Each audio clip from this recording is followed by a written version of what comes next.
T-minus 30 seconds.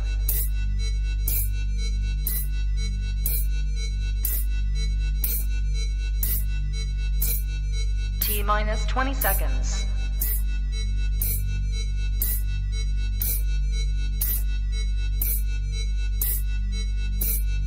Ten, 9, 8, 7, 6, 5, 4, 3, 2, 1, 0.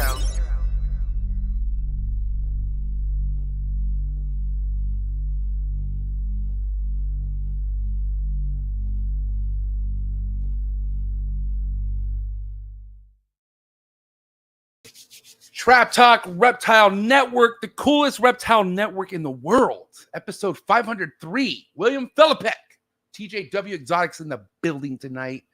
Happy Thursday, first and foremost. What's good, everyone? I'm your boy MJ. If you're into keeping reptiles, you want to learn how to breed them, sell them, know what's happening, all that good stuff, this is the podcast, plain and simple, to be subscribed to.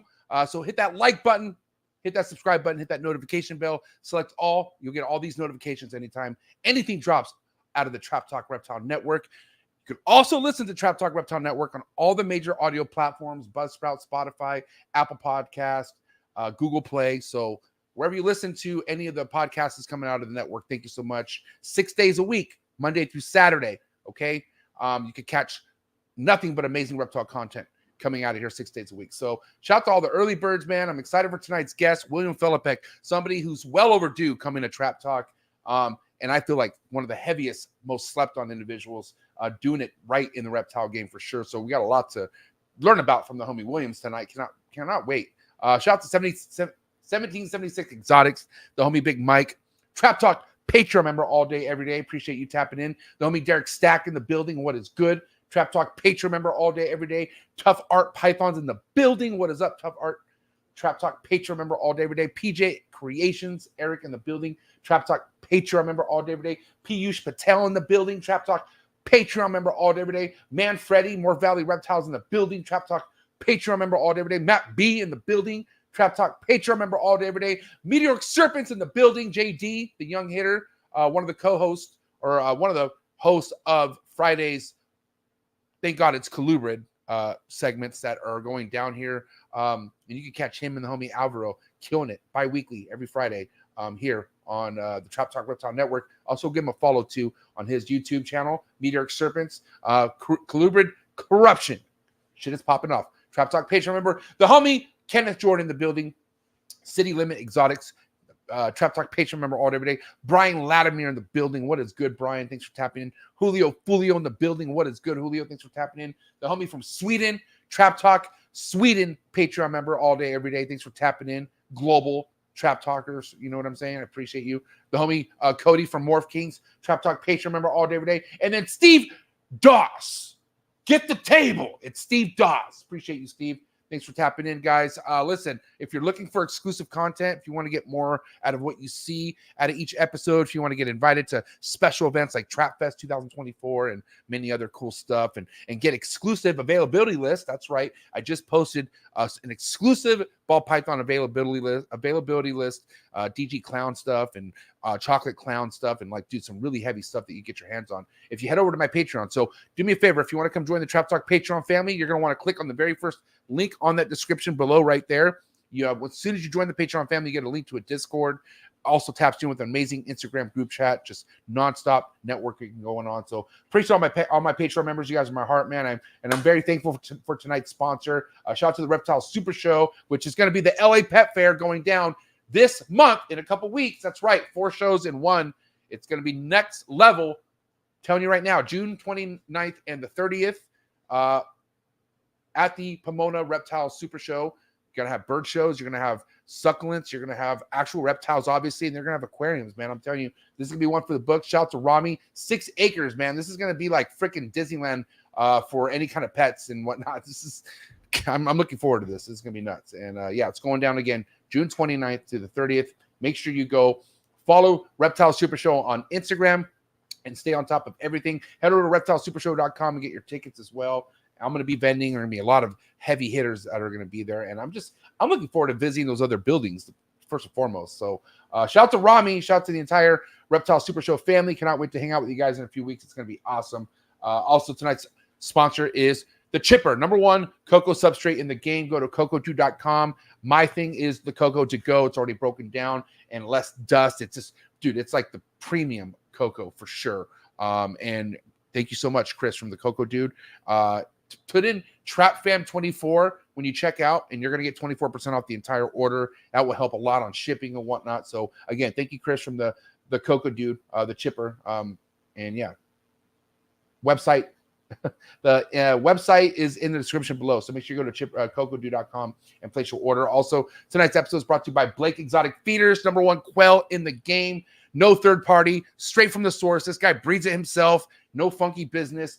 All the quail I get from this guy is top-notch fire. My reptiles love him, okay? And appreciate my guy, Blake, for providing the trap with that top-shelf quail.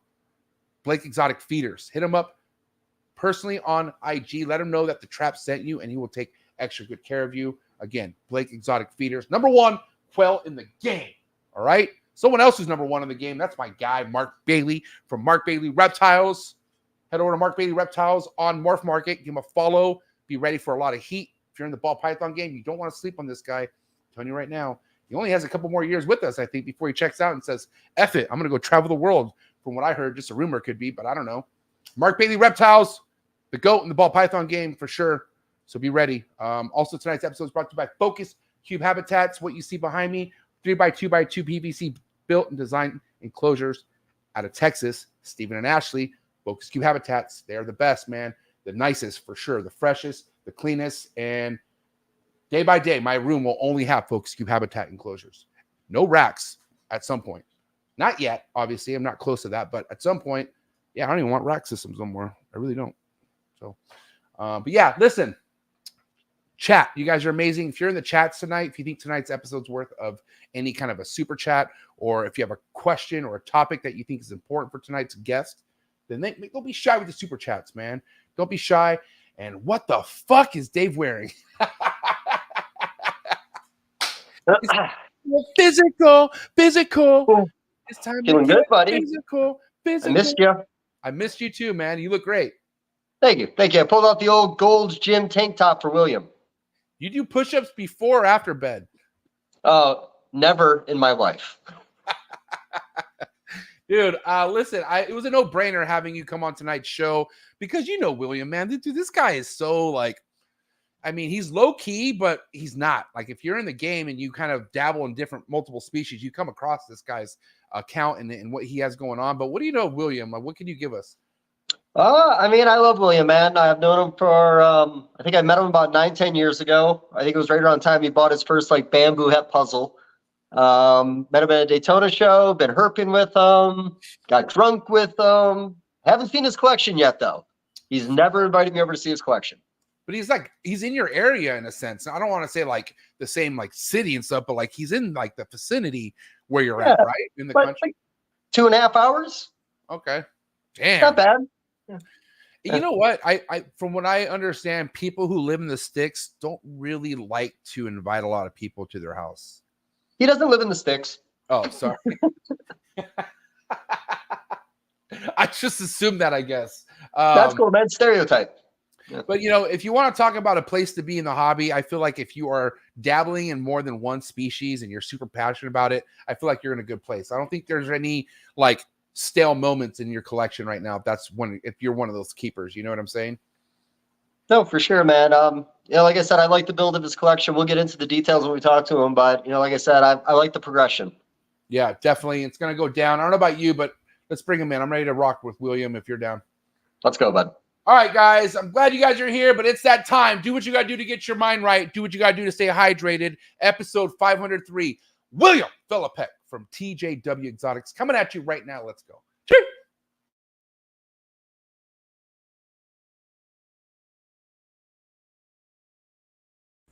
Good. You ready for do more in the future? Trap Talk podcasts? Yes. Man. Only Trap Talk. Exclusive. Yes. Exclusive. Oh. So stop calling us. Rub the spot, get the club to pop. When I come up with the crop, gotta love it or not. I'm hot from the hop to the rub the spot, get the club to pop. When I come up with the rub the to pop. When I come up with the club spot, get the club to pop. When I come up with the club spot, get the club to pop. When I come up with everybody, we do it. Everybody, we do it.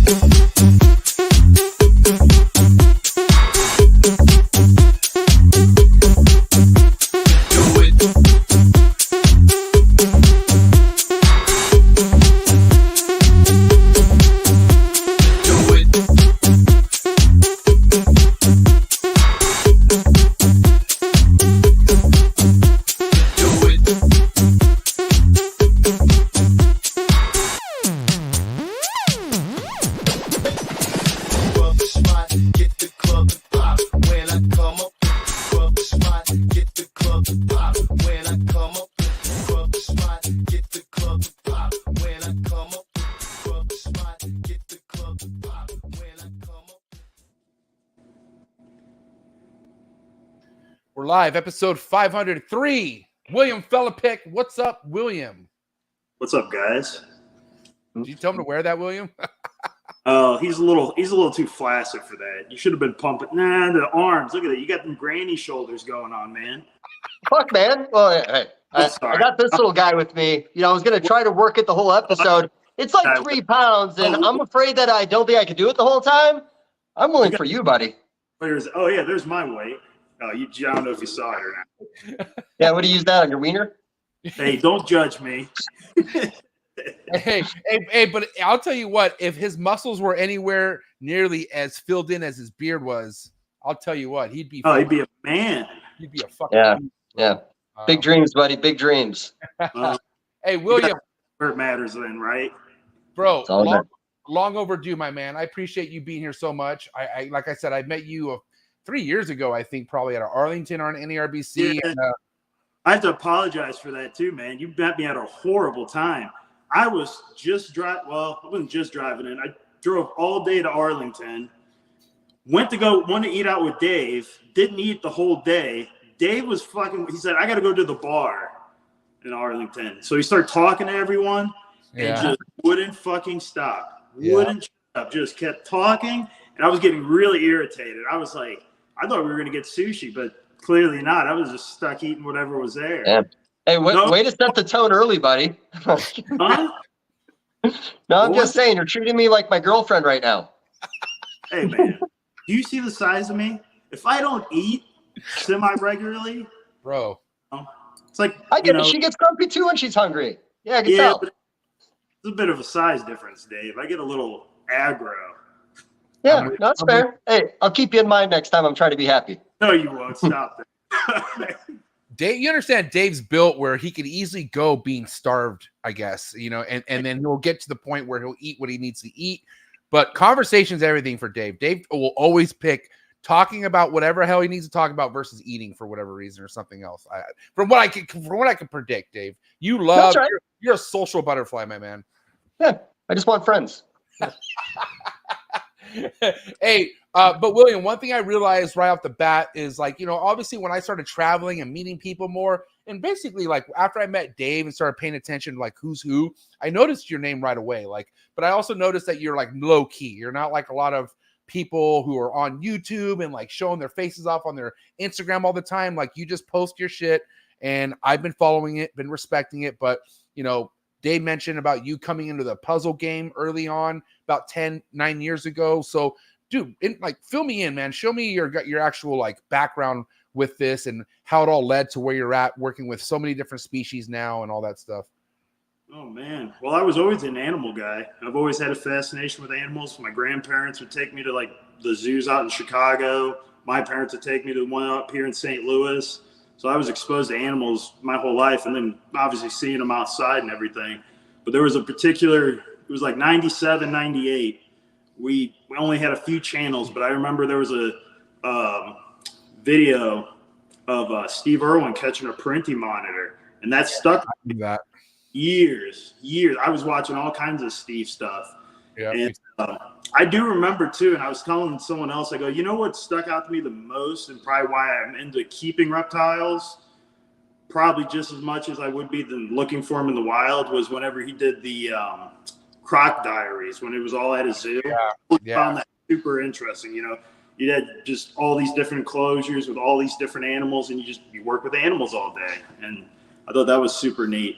Well, then Steve, you know, passed away, and then and then it was like 07, 08, Barcheck started doing his videos, and then I got introduced to the reptile hobby, because prior to this I had reptiles but had no idea anything about the hobby, you know. Yeah.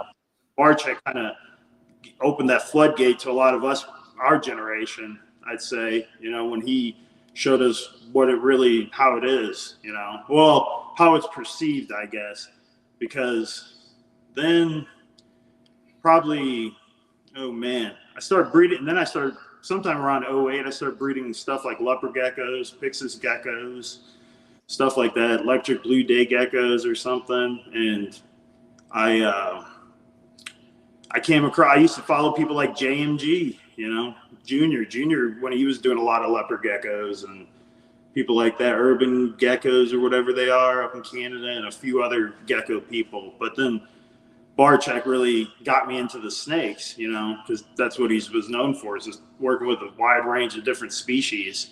But at the time, I wasn't into just one species. Because Brian introduced you to a lot of different things, not just ball pythons. So I didn't really have one particular species. And then, what was it? 09, I finally was able to acquire a snake, and it was a ball python. Because even back then, ball pythons were still more readily available than most species were still. So got the ball python, then kept buying more pythons. So I was buying carpet pythons, Woma pythons, and those were probably my next few species. And then I had a bunch of random shit. North American. But by then, when you started collecting the species of pythons, what was this, like 2010, or what year was this? 2010, maybe, something like that. And then to the following year, that was my senior year, that's when I bred carpet pythons for the first time. And then I would bred carpets for a little while, and then I don't know what it was. I got hooked with the ball pythons all of a sudden. I don't know, it was like, I don't know if it was the Barcheck videos. Like he did do just ball python videos, but I don't know, maybe it was because it was my first snake, I don't know, but it was something that hooked me with them, and start breeding ball pythons. And then I think it was 2012, I started talking to Ben Renick. Ben Renick was a big name in Missouri. Everyone knew who Ben was. Right. And I started talking to him. He invited me out to his building. You guys were talking about no one invited people out. Ben would invite a lot of people out. He didn't really, as long as you didn't look sketchy, you know, and you were a pretty decent person, he would invite you out. So I think I went up to his place a couple times, and then he kind of put it out there, you know, I could use help. And I said, shit, I'd work for free, you know? So I just started working for him I think it was every Friday, just working for Ben, cleaning. It started as babies, or no, it was adult ball pythons, cleaning all those. Then I moved over to his babies, because, I mean, that was a lot of baby snakes. That was insane. He had like 1,600 racks, and he would fill those over like maybe twice. Almost 1,600 racks? Not racks, slots. Sorry. I was like, what the fuck? Right. Either way, it's a lot. Once you start getting babies, that's ridiculous. But anyway, I was doing babies for a while, but then Ben's other employee who was doing a lot of the big snakes, things were coming up in his life. He wasn't able to work, so he eventually left, and Ben was busy with the ball pythons, because he was really picking up more in the ball pythons than he was the big snakes. But he still had quite a few, so he needed help down there. And that was my first time having first hands-on experience with big constrictors. And boy, was that a treat. Because I mean, you're talking about he had mostly F1s, couple wild caughts. Most of his anacondas at the time were wild caught, but those guys were actually pretty chill. It was the F1 anacondas that were horrendous, and then I just started cleaning all those big snakes, and I worked for Ben all the way up to when he passed. So, and I'm sure like that was probably a fucking like what the fuck, like when him passing, that was like came out of left field, obviously, right? Oh yeah, no, I had to go up there. You know, they called me when they needed someone to help the police through the building because they were petrified because they thought they killed them, so they weren't going into that building. So damn, and then you never went back after that. I came back to help Dave. You know, try as much as I could. There was like this. You wanted to help because of the animals, and you know you didn't want to leave Dave up there. God forbid he got a big snake got a hold of him. You know, so I went up there as often as I could, but I'm not gonna lie to you, man. It was like a party that was just like I saw a lot that night too, man. So it was kind of petering. Like you were just like, man, I almost can't do this building anymore. It was a big, you know, jump when you see your friend dead on the floor. You know what I mean? So that's why I was like, it was rough, but I tried to do what I could for Dave. You know, he had a lot of work. You know, you want to talk about a dedicated individual. What Dave had to deal with, I guarantee you, nobody would deal with what he had to deal with. And that was what year? 2016. This happened. 17. Yeah. Actually, June 6th, I think, or June 8th. Yeah, well, I was to say it's almost been what 7 years now. It'll be 7 I think years. it's like 7 years today or in a couple of days. And how are you doing now, Dave? It's been 7 years. Let me ask you, 7 years since then, you've taken on so much. How do you feel, man? I mean, you know how it is when you got a lot to worry about. It's always stress, but you know, I enjoy coming out here and doing this with you guys. But no, honestly, Will, I know I've said it in the past, but you know, you willing to come out and help out actually did do a lot. You know, I was overwhelmed. It was nice to have company out there every once in a while.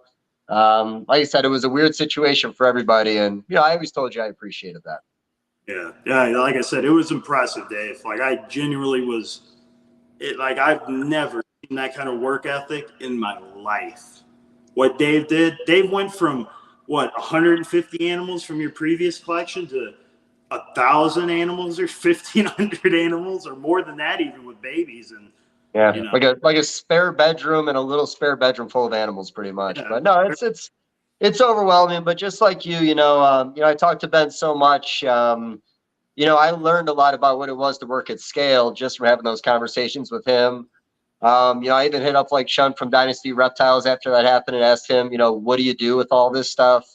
No, like I said, it was an interesting experience, but you know, a lot of Ben's conversations made it a little easier. I just I wish I didn't jokingly not want to ever talk about ball pythons with him.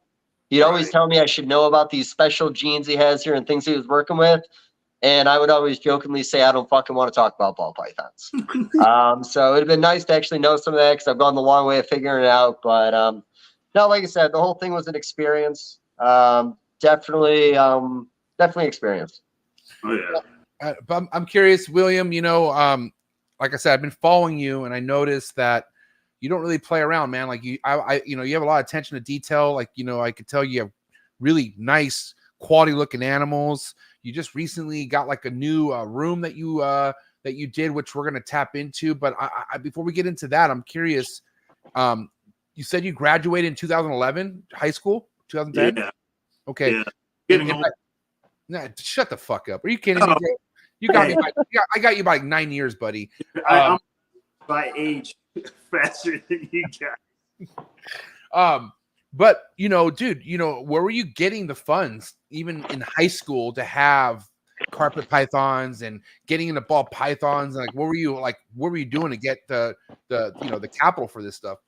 Oh, man, I would never call myself really an entrepreneur, but I was always willing to hustle. I could hustle if I needed to, you know, like, rather it was just chore. Because at the time I was doing sports and stuff in high school, and I did a little bit of college, but I didn't get a job. You know, my parents never pressured me into getting a job. They were always like, focus on your sports and, you know, don't try to take away from it. You know, they were always, you know, very supportive when it comes to stuff like, well, even this too. So, but yeah, I don't know, all kinds of stuff. I would,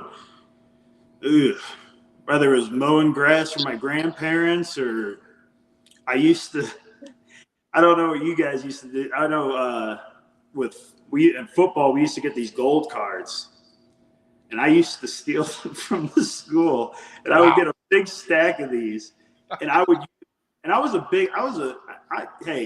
I'm a big ugly motherfucker, so I never went door to door to try to sell these. My little brother, on the other hand, was a little fat kid, so I would get him to go to these doors and him to sell these cards, because he looked precious. You know, you just want to squeak his little cheeks. I go to the door, you'd be like, oh hell no. Yeah, fucking not answering it. I used to do stuff like that, and then leopard geckos too. I mean, I was breeding leopard geckos, selling leopard geckos, making a little bit of money to buy other stuff, and you know, just little hustles. It was nothing big till I got an actual job. Then I was able to buy more, because I don't have a whole lot of hobbies in life. It's either lifting weights or cleaning snakes, and that's all there is to it.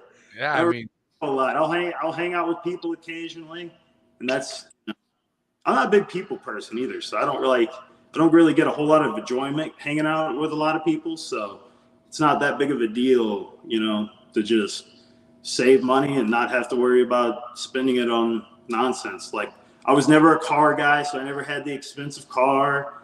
You know, I never cared to go watch games.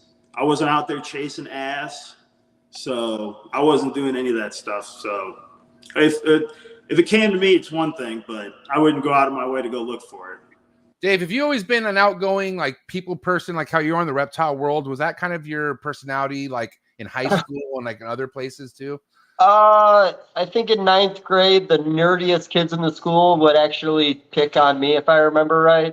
You know, spit on my locker, and these kids were fucking nerdy. You know, they did those little like things where you put the paper on rubber band. I got pelted in the eye one time in the hallway by one of these little bitches. I don't know what exactly changed or what it was, but first 2 years of high school were rough on me.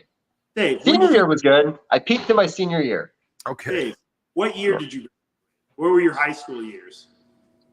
I graduated in 2002. Oh yeah, Columbine happened. I'm surprised you didn't get picked on. You look like Columbine. What are you Columbine for? I'm sorry. What? Because I didn't have any friends? You thought I was going to Columbine?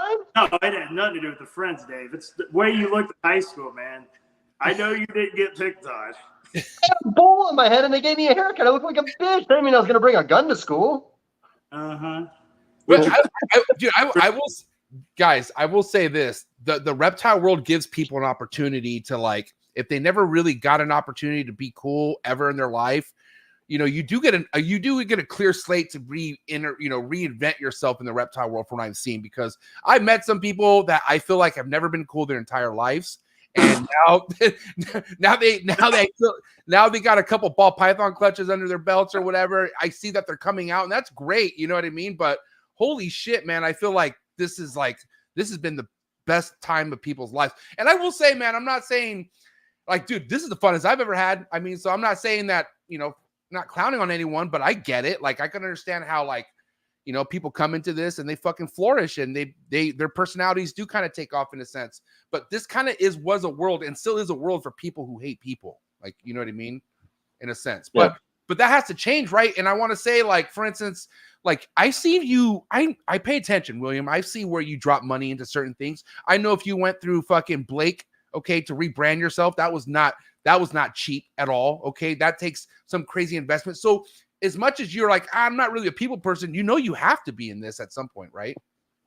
It was Dave. Dave would force me to go to shows with him, and then I'd have to socialize, and I'd have to drink, man. If I get some Patron in me, I'll talk to everyone.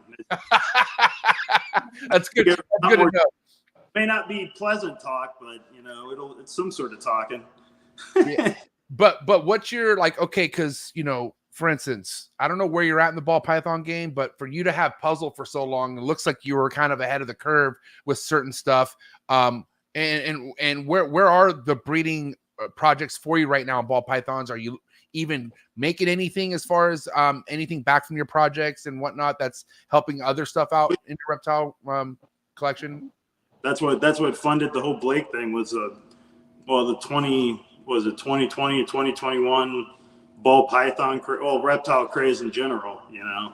Everyone, right. I mean, and then I kind of looked at it as I knew it probably wasn't going to last long. I just didn't know how long, but I just knew it wasn't going to last. So I thought I would try to at least help myself stick out a little bit, you know, do something. I even got the website and everything, and I don't even use it. It just sits there, looks pretty, and that's about it till one day I decide I want to use it. What were you going to say, Dave? Well, you know, I just, you had to go a little bit that ball python hate, but, so Me? were your early investments in the puzzle, did it do what you wanted to early? And was that at least giving you the ability when you started producing them to start going after the other animals you like? Oh yeah. No, puzzle funded everything. You know, someone I look up to a lot, Mr. Mutton, used to always give me shit about ball pythons. He just would, I mean, anyone who knows Nick knows he loves talking some good old shit talking on ball pythons. But I would tell him, dude, I spent $50,000-$60,000 in carpet pythons with you. You know what that was with? Ball python money. This was just fucking my work or day job money, you know. So I told him, that's what I'm saying. Like, that's the biggest like introductory for anyone to kind of like start investing in other fucking reptile projects. Like, that's like the gateway drug. Like, it's the biggest like gotcha, you know what I mean? And so so it's funny how Nick will fucking shit on ball pythons, but really, man, that ball pythons have probably brought in that guy so much money, you know what I mean? Oh yeah, he knows it has. He just, I don't know, Nick just likes to be that guy. He likes to be upset about something. It's all right. Love Nick. It's okay. Nick is to me what Rip Vin Russo is to Dave. So just a perspective. I just like Nick just loves to have something to be mad about. And, you know, leave it to Ryan Young to fucking throw him under the bus. He said Mutton built his collections from breeding ball pythons. Yeah. If you go back on his old Facebook page, he had quite a few ball python pictures on there. You know. Yeah. And if you don't mind, last thing on the ball python thing, didn't mean to interrupt, but like, you know, I love ball pythons for new people because again, it's easy and it gives you that working capital. You can walk into like other different species, and there's a lot of other communities that aren't really welcoming to the new guy. Like, I'm sure you don't go buy a bunch of green tree pythons, show up and start like trying to sell these things, assume you're gonna be successful. There is true. There is a very elitist like mentality in a lot of like other species where they're quick to jump on you if you seem like you're not doing something to their standard. So yeah, no, I totally get that. Ball pythons, though, I mean, shoot, man.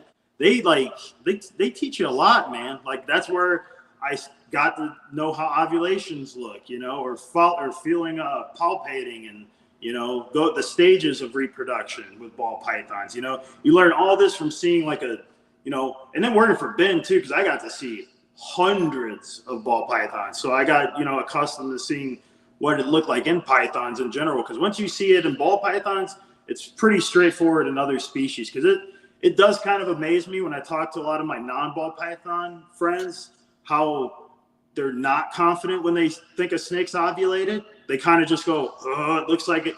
And the female's building, but you can tell she hasn't ovulated yet.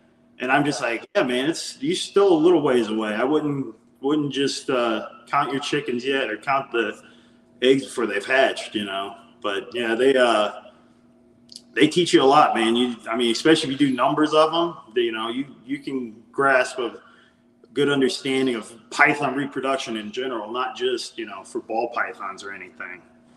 Yeah. Go ahead, Dave. I was going to say, I agree. And, you know, it's going to keep people in the hobby longer when they're successful with something. When they show a little success early and build a little confidence, man, it's real easy to jump into Wumas then. It's easy to jump into ring pythons. You don't just jump into Wuma pythons and plan on being successful with Wuma pythons, even if it is an easy species to breed. Yeah. Right. Exactly. And the thing with ball pythons too, it's like Dave said, you get some success rolling. You're not going to take it too hard on yourself when you try something else and it, you fail at it. When at least you have something that you already, you got confidence with and you're building off of, I mean, we all know I'm no shy. I'm very transparent with my experience with chondros, right? And what keeps me fucking going is like, hey, listen, at least I know I got more ball pythons coming to pay for more chondros, no matter what happens with my fucking production and whatnot, But also, it's like you said, man, it's such a way to get an understanding on what to look for, because ball pythons is the easiest snake to give you signs, right? Like as far as like, it's not eating.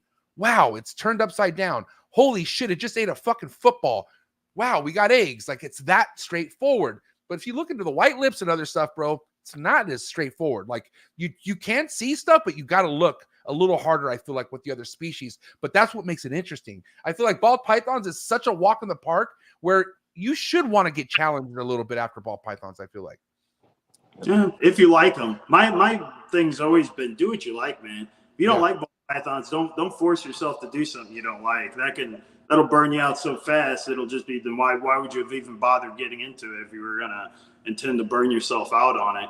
You can learn just with other species, but I think some people will downplay a ball python guy just because he's a ball python guy, like a Woma breeder or a new Woma breeder, Antaresia breeder, a boa, maybe boa breeders might talk to ball python guys, but carpet breeders, a lot of these other guys won't ask ball python people anything when it comes to reproduction. And I mean, you can learn a lot from them. So, but I don't think that but a lot of just ball python guys are fucking insecure, bro. Okay, that's the thing. Like they're only comfortable doing ball pythons because they're fucking, I hate to say it, but they're bitches, bro. Like it's like, bro, like fucking, unless you're at that age and you've done it and you're like, motherfucker, I'm just old and I don't give a fuck, then I get it. But when you're just coming into this, I'm sorry, man, but you gotta build that resume a little more, I feel like. I don't know, man. There's some people that built some impressive resumes with just ball pythons. Who? Justin? No, I'm talking like, I'm not calling you old, Justin, but I'm just saying, like, Justin's like you could name those top 5 fucking top ball python breeders, but those guys they developed that little world that they live on now. I'm talking about people that have come in like just recently within the last 5 years. I think it's the formula. I think that's what lacks in most species. I notice a lot of ball python people love the formula aspect of it, and that's what they invest in. They want to invest into this formula built that's not necessarily built on other species. But the more species I work with and have bred, the more I realize that you can encompass, you have one of the best python breeders on here, Ryan.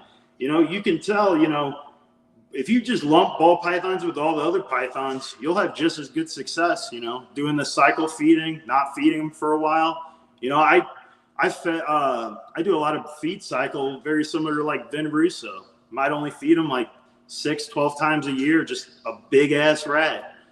And sometimes that's all you need for a female. You don't need to feed them weekly or bi-weekly. You can I call it cluster feeding. You can feed them a short period of time. Are you doing food cycling and these cyclings per species? Is everything different, or is everything going about the same way? For the most part, it's the same, unless I'm experimenting. I've been experimenting with some species, like just feed cycling to see if I can manipulate it whenever I want, or if it's one of those like they kind of like more of that drastic like food cycle, humidity changes. Because I've noticed humidity, man. I had these new rooms I've been trying to get a feel for them, and I had humidity just dropped to like from 70%. Like 40. I think that comes with a new room period, bro. When that room is so brand new and crisp, dude, I had like 15 humidity in here at one point. Like it was so, I was like, what the fuck's going on in this room? I was so confused. And so it took a little bit to break in. I'm not gonna lie. It took me like a good year to where now it stays in the 40s if I'm fucking lucky. But if I open up that door and I get that Cali air flowing in here, it's gone. My humidity just goes right out the fucking door, bro. So it's my biggest Achilles heels here in SoCal is the humidity. But I'm curious. Like, I can't stop thinking about like, you know, the way you are doing the cycling, you know, time of year, right? So when do you like to say, all right, fuck it, no one's really eating right now? And then when do you like to hit them hard? Typically summertime is when I'll cut them off, or well, right before summer, like end of spring, beginning of summer, I'll cut them off.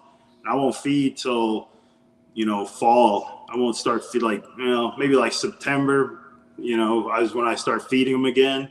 And I'll feed pretty heavy. It depends. I've been experimenting a lot with that too, is what I'm feeding. Smaller prey more often and big prey less often. And I'm trying to see, just curious. I have theories on interesting things, what I've seen in other communities, and when it comes to size of food and shit. I don't know. I just been experimenting with feed cycling. Still cycling where I feed them in a certain time of year.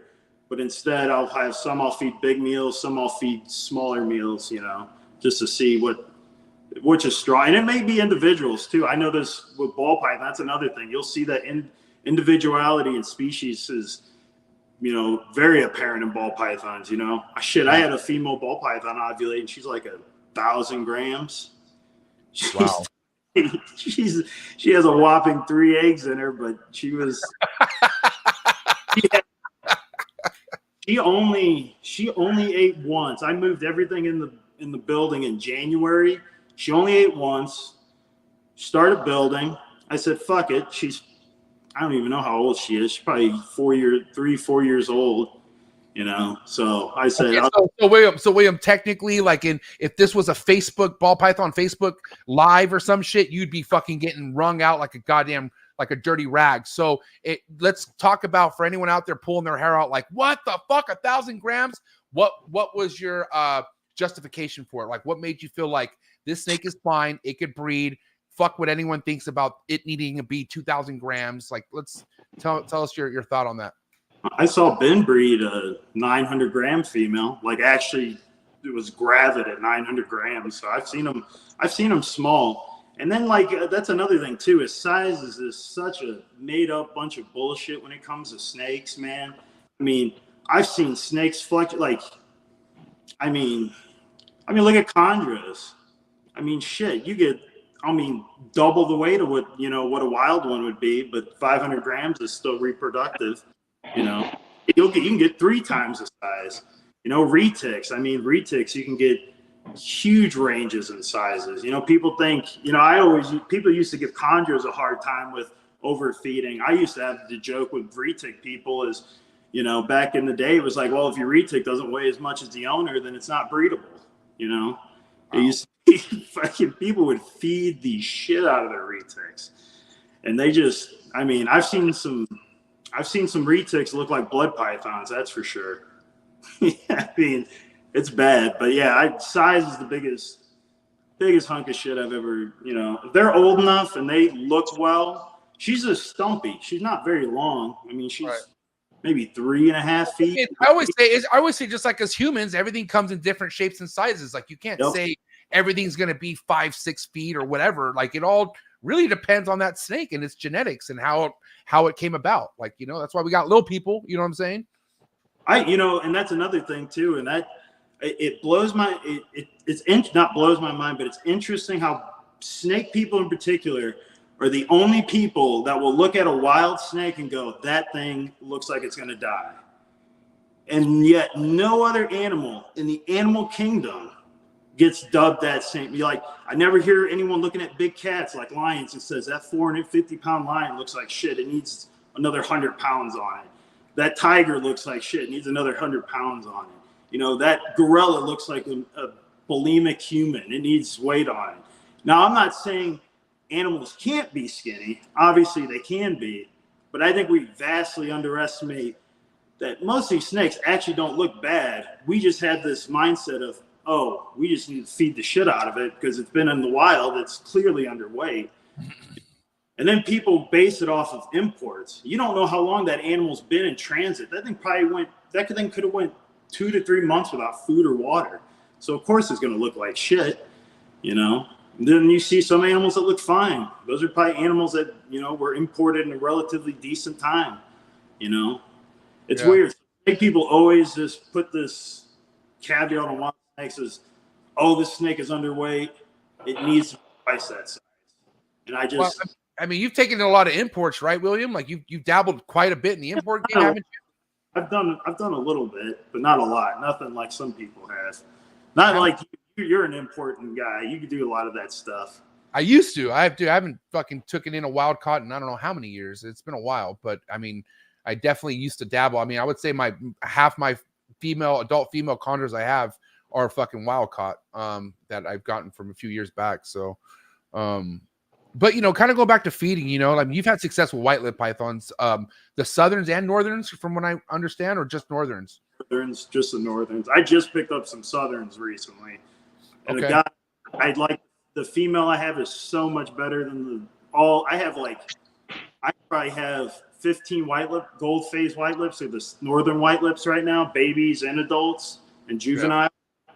And the southerns are nicer than the fucking, or at least the two. I got a small sample size, but they're so much nicer than the northerns. The northerns are horrible.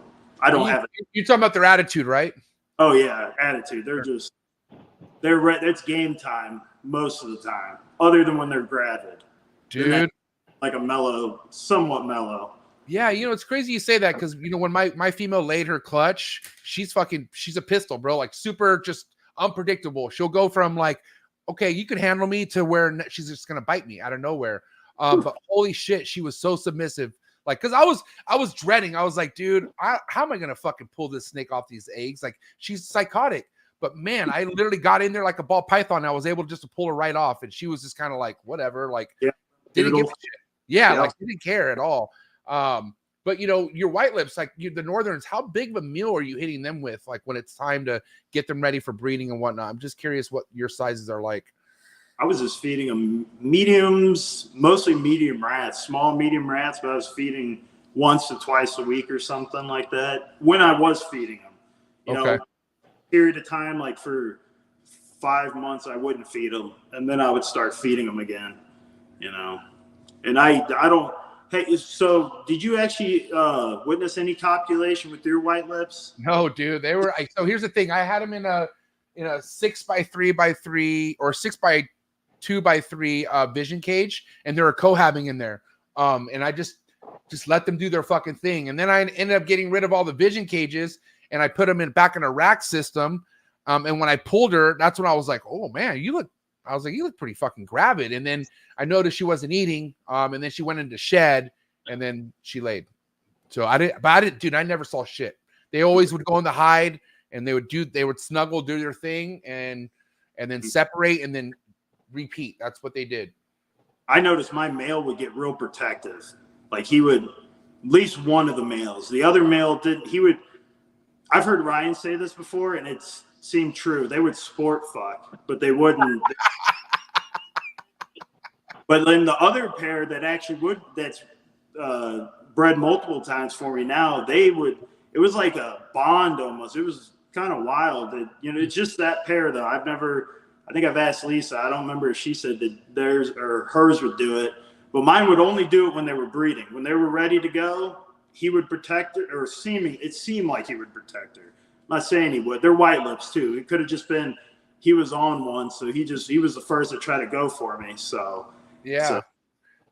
But when it comes to like having a female bounce back after laying a clutch, and you're not feeding throughout the majority of the summer, how are you delegating that? So, because first and foremost, your female laid when? When did she lay her clutch? At what time of year? Man.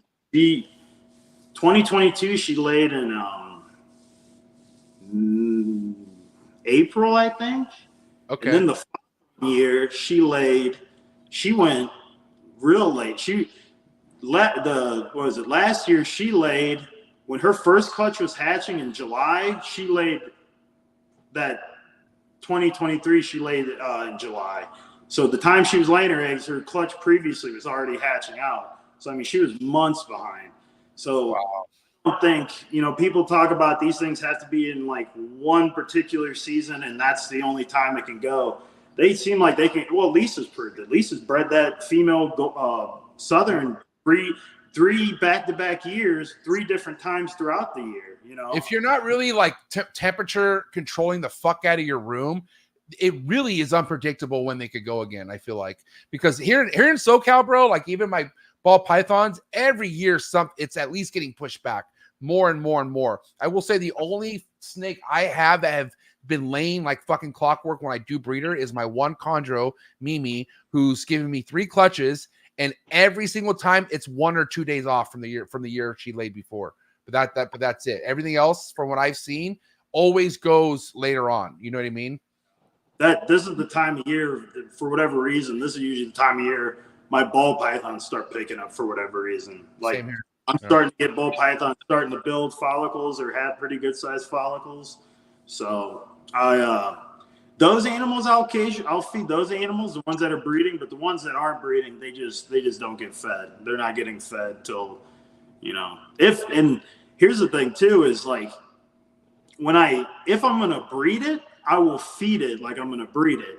If I'm not going to breed it, it gets, it still gets a seasonal feeding, but it might only get 1 large rat a month for, I don't know, maybe 4 or 5 of them a year.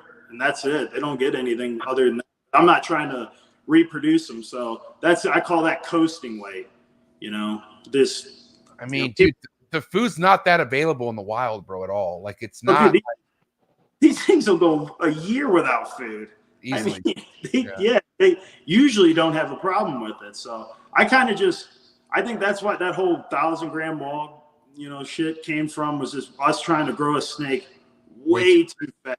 I think it just way too fast, and it just made it, or had it hit a wall or something. Because when I cycle feed young animals, like my holdback animals, they don't ever go through that feeding stump that most people seem to have. But again, that's because if theirs goes off food, they might start either pairing it, or it goes off food, so they have to wait another year. Mine, I'll just wait 3, maybe 4 years, and that's still not a given. Some ball pythons, I have some stubborn ones that might take 6 years before they're reproductively ready. So it's, like I said, you see all kinds of weird stuff. When you keep one species, you see a range of stuff just in one species, just all kinds of stuff. So with your collection, I mean, you didn't start with this whole big animals and cycling your animals on a food for your like dry and wet season like we talked about. But when you did make the change, did you already have them programmed to do a weekly meal before you decided to like change everything? Yeah, I started them young. Like when I do the feeds, are you talking about when I start feed cycling? At what point did you start your feed cycle the way you're doing it now? And did you transition from a weekly feeding schedule? Is that confusing? Is this me or you? Let me think. I'm trying to think. That kind of goes back to the history thing. So this is what happened was, like, back in the day, like I've been saying, I wasn't big on like communication and talking with people and everything. And prior to working with Ben, I didn't really have a lot of this knowledge. But back then there was a lot of the old school, maybe not old school, but people my generation would remember Reptile Radio, Larry and BT. You got all your information. I mean, they were the hot thing back. They were the only podcast back then to listen to when it came to reptiles. So we would, I'd listen to them, and, they had that traditional once a week feeding regimen that everyone does, or, and then you had the few oddballs, that would do that daily feeding stuff, with males or something. I think they did it with females too, where they would just feed them like a rat, some small meal, but they would feed them till they got whatever their make-believe size was to breed, whatever that was. But I remember hearing of feed breeders that would do that.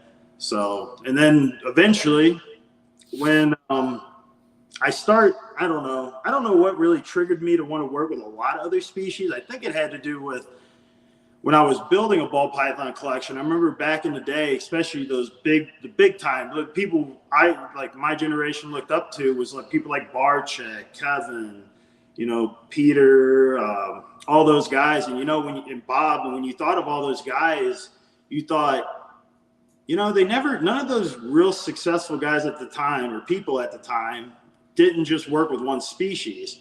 And I was like, yeah, you know, I kind of want to try something else. I want to be known for something else, I guess.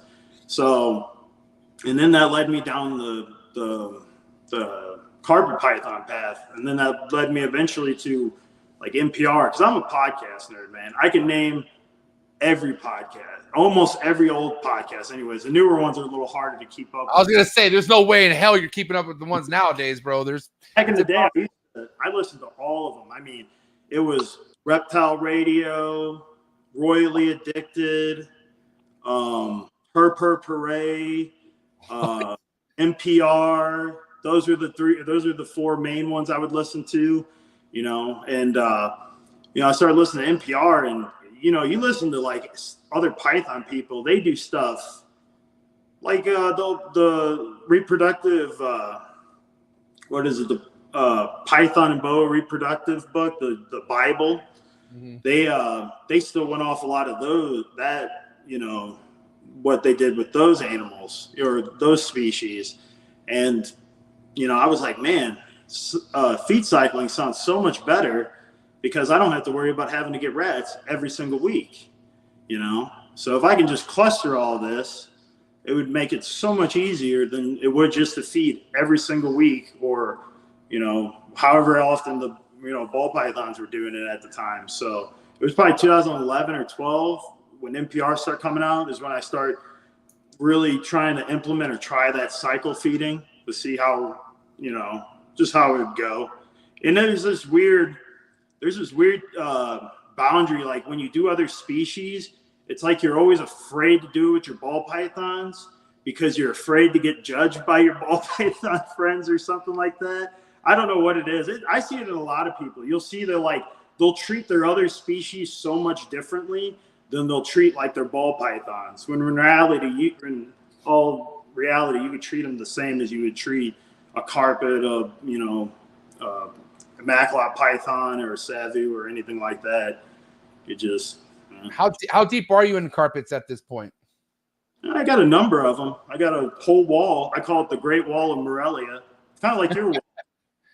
So you're breeding them every year? Yeah, pretty much. You get some sort of clutches out of them.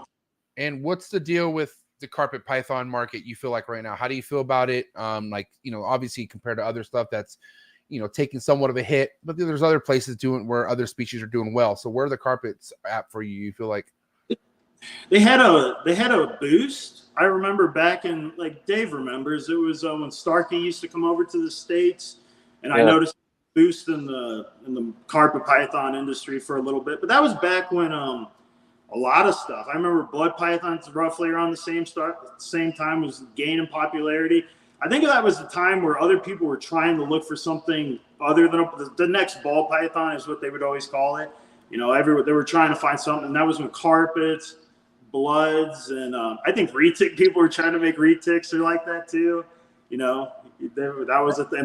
Well, Burns, I think at that time, Burns were under the Lacey Act, so I think that was kind of petered out by that point. But the retic people were trying to do something similar, you know. So when you talk about, you know, the popularity growing when Phil started bringing everything over to Star Python, was it because there was just so many more options? There were so many more projects that were already so developed over in Europe now coming here that it helped? Or what do you think? I think so, man. It's hard to say what he really did because it wasn't like he was the only one bringing them in. There was, was it Ollie before that was one of the big suppliers from Europe? Yeah, Ollie was doing it, and then Paul Harris with UK Python was doing it. You know, oh my God, I couldn't remember who Ollie was sending them to. He doesn't keep stuff anymore, but Paul Harris used to send stuff to Nick, and then Phil found Rob or whatever, you know. And I guess, or wasn't there someone before that? Was it you? No, it was Bar. Josh Roberts was actually Barczyk was the first guy to sell it for him. Then it went to Josh Roberts, and then it continued on to there. And I think they're on number 3 or number 4 now. They can't do it anymore, can they? Because they can't with the whole fish and wildlife with Australian stuff now. They get real anal about it. Yeah, that might be over in all honesty. Are you still getting blue tongue skinks in? Honestly, no. Even from Canada, I've heard it's not on the up and up anymore. I think honestly that's a big thing that affected that market. And guys like Steve Sykes that was doing a lot of exporting who bought into that species, he sold a lot of what he was working with just because he couldn't get them out anymore. Right. I used to ship to Hong Kong. I can't do that anymore. So that really did affect the market here. Damn. Damn. But yeah, those were the two. I remember the carpets and the bloods were, at least at the time, those were the two that were really, neck and neck with each other. And then I just think people were like treating everything else like they would with a ball python, like feeding it all the time, trying to grow it as quick as possible. I mean, William, to be 100% real with you, that was my problem with all the species I was working with other than ball pythons. I was treating them just like I thought the ball pythons need to be treated. And what's crazy is I wasn't even taking care of my ball pythons right at that time. I feel like I was overheating them. I feel definitely overfeeding the fucking shit out of them. You know what I mean? Only because I thought like, oh, wow, if you could get away with this, then you could do this more often. Like I felt like ball pythons kind of manipulated you into thinking like you could hit them as hard as you want. And as long as they hold it down, they're going to grow very fast and they're going to grow big. And that is further than the truth. You know what I mean? Right. Well, see, I think what it is like when we were talking about feeding, I've noticed the bigger prey items you feed, the more you're going to get length.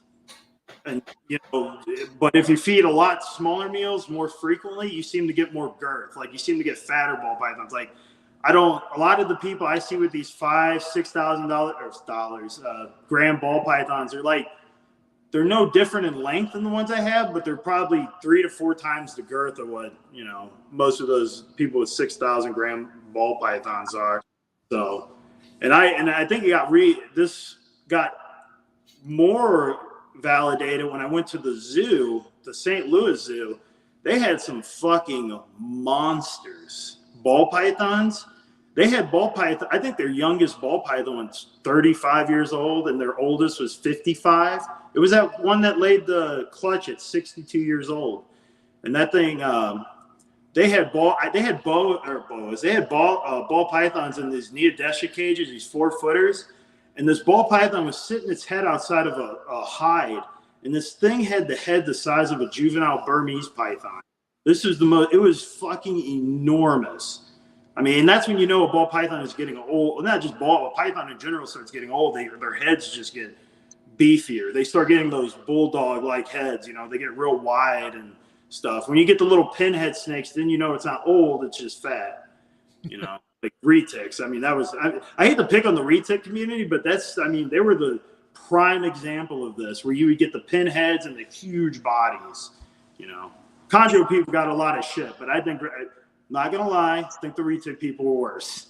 Just the Chondro this year, man, since obviously Tuesday nights is a big popular night here on the network because we talk a lot about, if not almost nothing about chondros.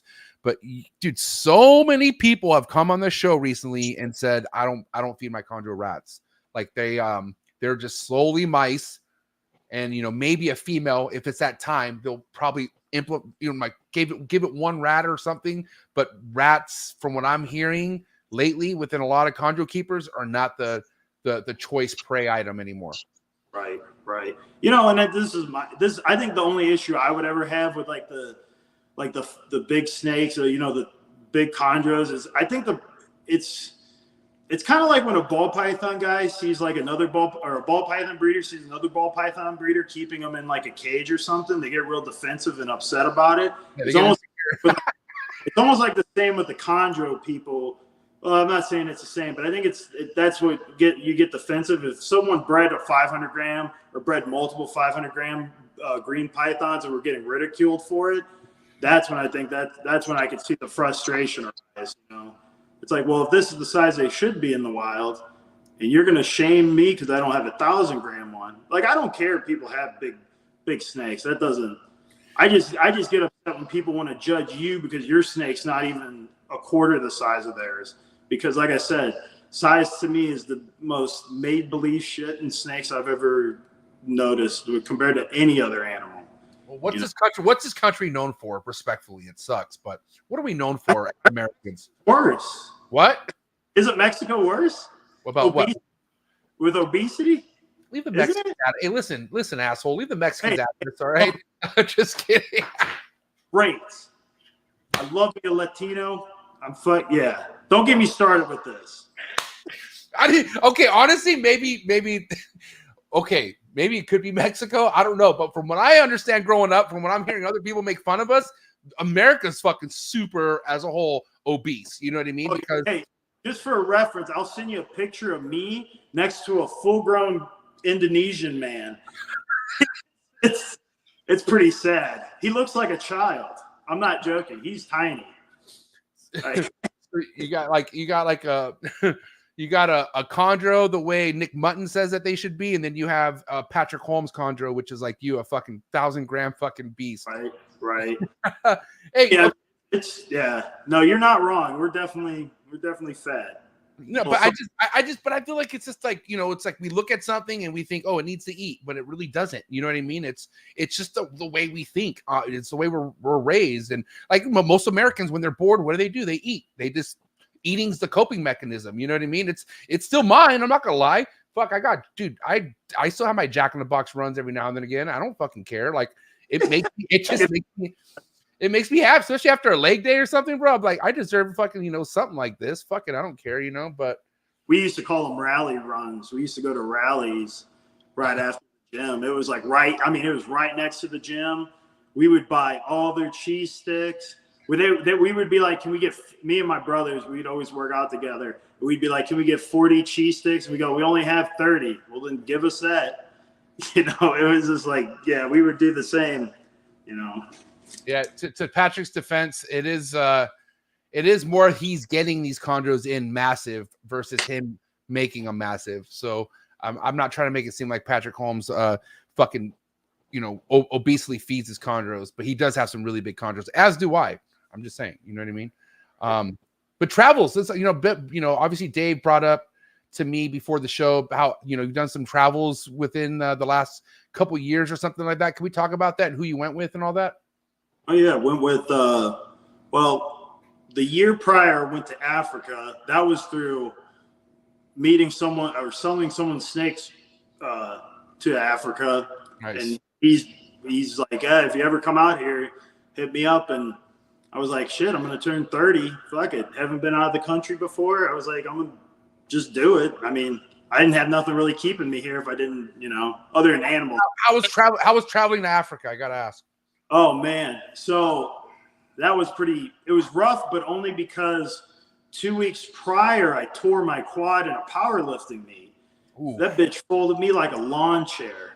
I was coming out of the hole in the squat, felt a pop, and like I said, I'm not joking, lawn chair. I just folded.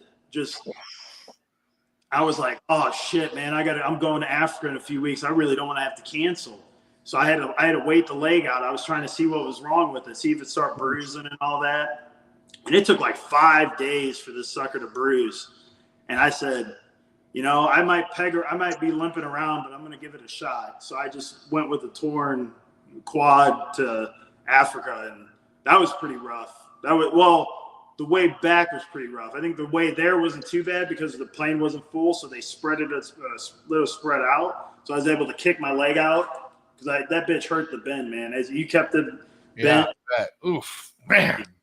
So yeah, no, I was. But once I couldn't do any crazy shit like the stuff I sent you from Indonesia though, because I couldn't run or couldn't do anything, so I wasn't able to do all the good stuff. Indonesia's where the wild stuff happened. When did you go to Indo? That was after Africa. Yeah, that was just as last year. I went to.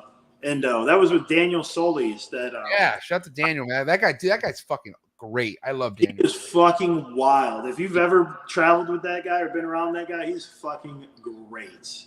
I can only imagine. Yeah, that's the thing too, though. I might be someone who's not big on interacting with people, but if I want to do something, I don't let the fact I've never talked to you before or talked to you in person before stop me from, hanging out with you or going to hang with you. I was just. Well, I've never hung out with Daniel Solis, but I've talked to him through Messenger and stuff. So I was like, and then I went with like 4 or 5 other strangers and just hiked it out there in Indonesia, you know, stayed on a boat. Apparently I get seasick, so can't hang out on boats very long. In Komodo, that's how you weren't allowed, I guess tourists weren't allowed to stay on the islands. They had to stay on the boats. And after seeing the way some people treated the dragons, like some people were they were trying to get up and close to them. Like, I mean, trying to, nope. After seeing how fast a Komodo can go from 0 to 60, never getting close to one. I've never seen a lizard move so fast at that size. It looked like a deflated tire.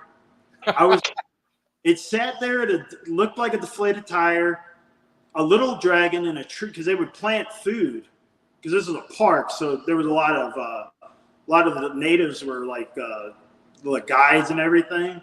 So Right. they would plant food to try to they would get all the Komodos to, you know, hang around a certain area for the most part. Well, I guess they would plant meat and stuff in like the trees and stuff. Well, I didn't know that. Well, the dragon, one of the little smaller dragons trying to get something out of a tree, and I guess it got it. And as soon as it got it, the bigger one it bolted to that tree. I mean, it was a blink of an eye. It made it to it cleared like 40, 50 feet in like seconds. I was like, Holy wow. shit.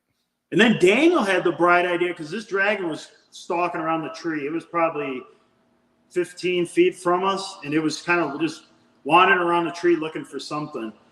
And Daniel goes, "You guys want to see something cool?" And he takes his snake hook and a bunch of leaves and just rattles it. And as soon as he rattled that snake hook, that dragon just beeline towards us. Fuck. I was over the fence, ready to go and throw the little guy in front of me. That's the best part about being big. I can manhandle someone else into but the guides were there, so they ended up like poking. They had these like little sticks, little Y sticks that they pulled the eyes with or something.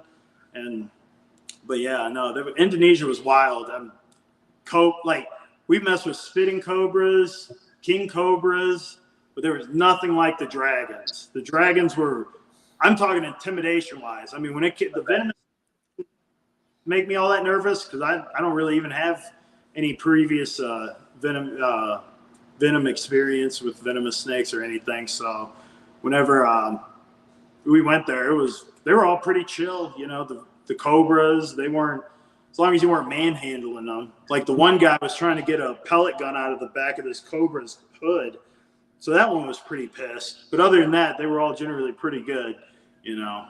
Did you see any Komodos that looked bad, like pretty bad in shape and whatnot, like that didn't look as good as some others, or how are like the shape of most of these? Well, no, they all look good, but like I said, I think it's because they feed them. They'll like actually toss food out. Well, they don't toss it out to them, but they hide it, so they not always, but they have some sort of food nearby, so they don't have to worry too. But I think that's why they like staying right there in that general area, is because I think they understand that those guys are handing them food, or not handing them, but giving out food and everything, you know, and probably looking to get a tourist that gets a little too close too. Because man, some of those guys would just get right up behind them and just, you know, taunting them and stuff. And I'm just like, I was like, no way. No, you're gonna learn real quick to respect that thing for sure. Yeah, no, not about that life. So, but traveling to Indo was easier than Africa? No, Indo was 20. Africa was like a 16-hour flight. I think Indonesia was like a 23, 24-hour flight. And here's the thing too. I didn't want to I tried to take everything on carry-on. So I jammed so much clothes into these 2 bags. And then at the last 2 days, I ran out of clothes. So I was coasting in the same underwear, shirt, and shorts I had for 2 days. So whoever sat next to me was I felt bad for him. Damn. It was raunchy. I was glad to be done after that. You're like a whole rack of ball pythons that haven't been maintenance in a week and they're on paper. Right. Oh, I abuse myself. I can't abuse myself. Maybe not to the extent Dave will, but I can hang with him a little bit. Dave's too quiet. Say something, Dave. Well, here's the thing. I think I've got a shit connection, and I'm afraid to talk. Well, we'll figure it out. We'll find out. Got to talk. All right. Well, I'm back. Well, by the way, before when you referred to the Boa and Python book as the Bible, literally in like 2002, and I was going into a pet store, and I was learning from a guy named Ken Leach. He's like, and by the way, if you're going to do this hobby, you need to buy the Bible. So I really love how all these years later, everybody still refers to it as the Bible. Oh yeah, man. NPR had an episode with Ross, and he, that dude had so many stories. So many stories. I mean, if you're a Python lover, Python and boa lover, I would listen to that episode. That was a great episode. How he ended up getting ring pythons, carpet pythons. What was it? Retics, stuff like that. How they would just carry him in their luggage, go through customs, and they would say, "Oh, a snake," and then just let them go on their way with it. It was wild. It was crazy. I was like, man, that's impressive. And then cocaine ruined everything. Yeah. Something did. Don't know what, but yeah, something did. I think it had planes, honestly. Yeah. I think that shut a lot of things down. That actually might be true. I think it is. But so you, with all the different species you're working with, what's been the biggest pain in the ass one for you? A lot.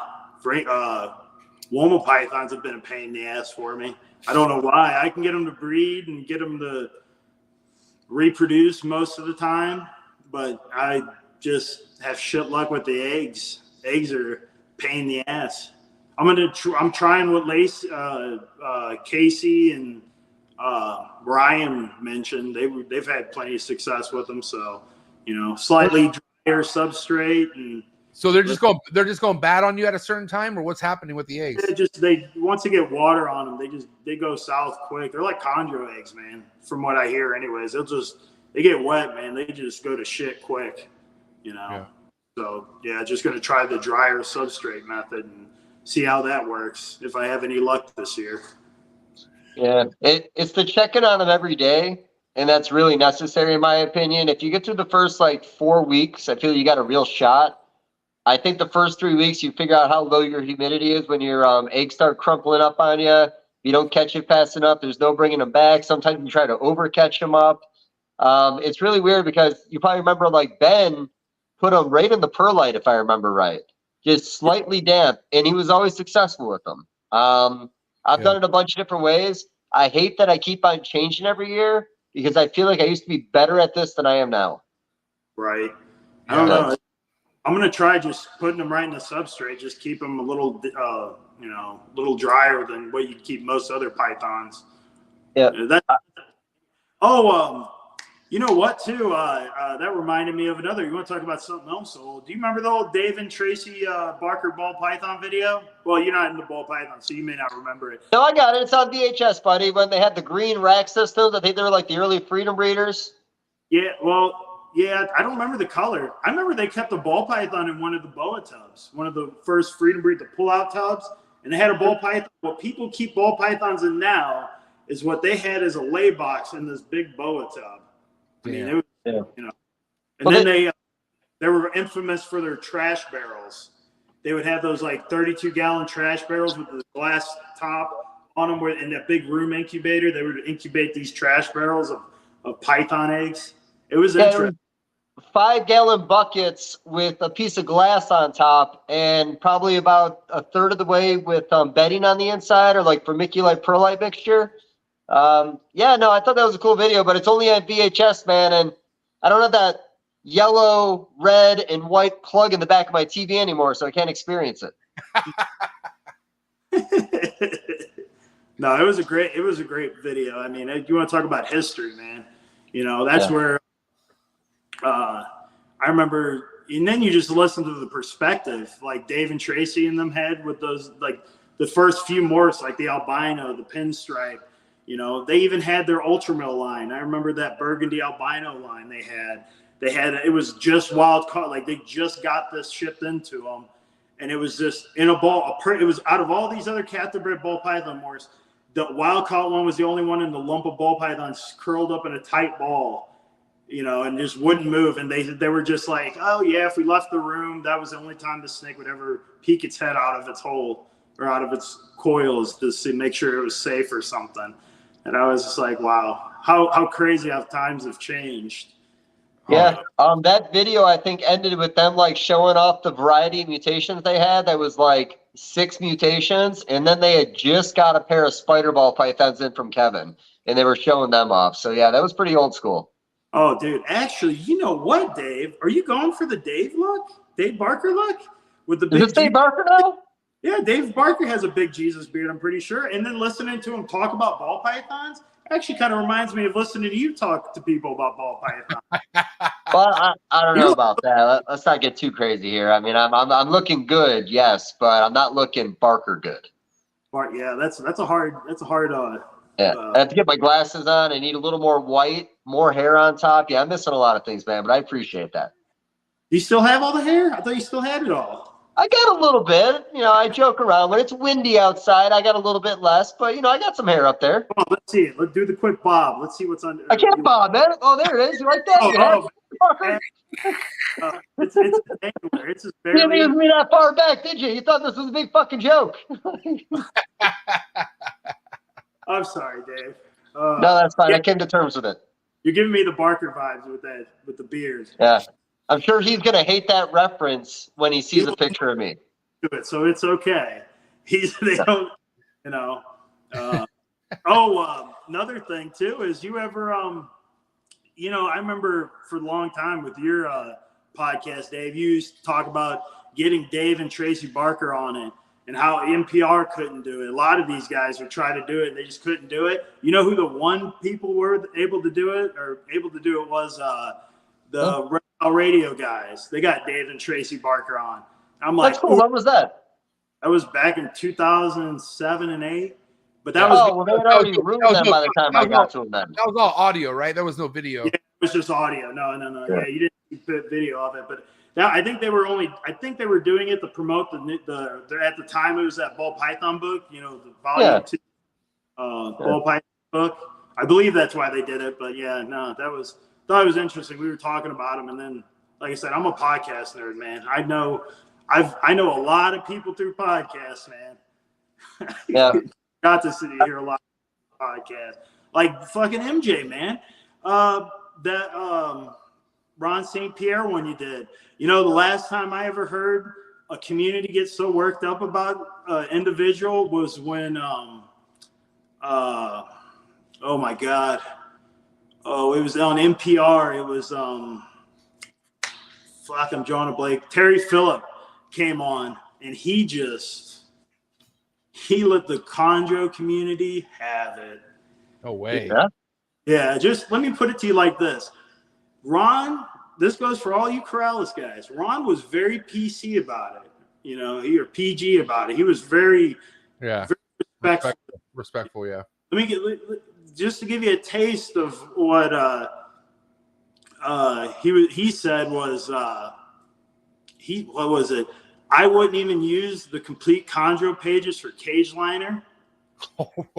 Man, I was like, whoa. Damn. I was like, Harry, fuck. What was his argument though? What was his like? What was he saying? Back when the chondro community kept things a lot different than they do now. I mean, it's like I said, the chondro community has made a bunch of change. Well, quite a few changes since then. But I mean, that was all communities back then, man. There was always fighting. Like with the carpet community, I remember when Philip came to the States, man, he upset a lot of people when he came to the States. I'm sure blood pipe people weren't too far off. Retic people always were pissed off about something. If it involves people, there's going to be drama. This is what. I'm just saying. Back then, that was like the year of angry. Everyone, not year, but that was like the decade of angry. Everyone was angry about something that somebody was doing. So, well, that seemed like last year. Oh, worse than that. Last year was a roll, man. It was always something going on last year. I would tell you that much. Yeah. You know what I'm noticing more now? You're getting a lot more pet people getting a lot more into the conversation than you did prior. Before, it was, as far as I can remember, there was very little cross between as far as pet keepers and breeders. You didn't hear a whole lot of, rather it was because social media wasn't as prevalent as it is now. Yeah. Well, but you have people who do podcasts solely for pet keeping too now. Right, Like, right. And that's just getting more popular. And at the end of the day, like there's people out there who just want to keep these things. They don't want to breed. Like they just want to fucking know how to have something cool either in their living room or in their room. And to be honest, us breeders need those people, to be honest. Well, I kind of think a lot of the new ball python guys need to, like, not all of them, but I think some of them would benefit more from taking it easier and maybe, just maybe, consider putting your big females at least in cages so you have something to look at. Because I tell you what, a lot of these new ball python people get discouraged when they invested all this money in the ball pythons and all this money in the racks. Nothing's happening. And they were looking at nothing but steel or metal racks and just solid colors, so they don't see anything.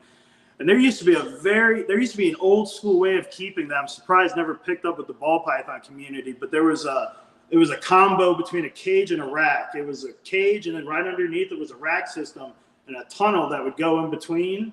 Yeah. I mean, it was, they could have their tub if they wanted it, and they had the cage if they wanted it. I was always surprised, especially with at least the pet people, especially back in the day when, you could make $100,000 to $500,000 off of one rack of ball pythons, Yeah. I had a guy on a few weeks ago on my new Breed on the Block series from Sweden. And his name's Mats. Yeah, I heard it. And he was like, I don't want to say he was fucking shitting on how we keep them, but man, what his standards are, bro, the way they do things over there does make us look like shit. I'll tell you that much. Because they have to be in enclosures. They have to be a certain size compared to the length. But he doesn't deal with a lot of issues, I guess you would say, that a lot of people deal with here, with either the 1,000-gram wall, stuck sheds, a bunch of just like bullshit stuff that a lot of people go through because, the husbandry is not on point, Right. There was that big fallacy that people had that racks were the best, It was just, I truly believe it was just, if I can make a bunch of money with one rack, if I had a whole room of racks, how much money can I make off of that? And I think that was the mentality people had. So, and they just kept that, the rack system just, kept going. And there's nothing wrong with it. I keep shit in racks too. So, but post-COVID taught a lot of those motherfuckers that's not really the ideal thing to do. Right. Yeah. Well, yeah, I think people are just more open-minded, I guess, to the idea.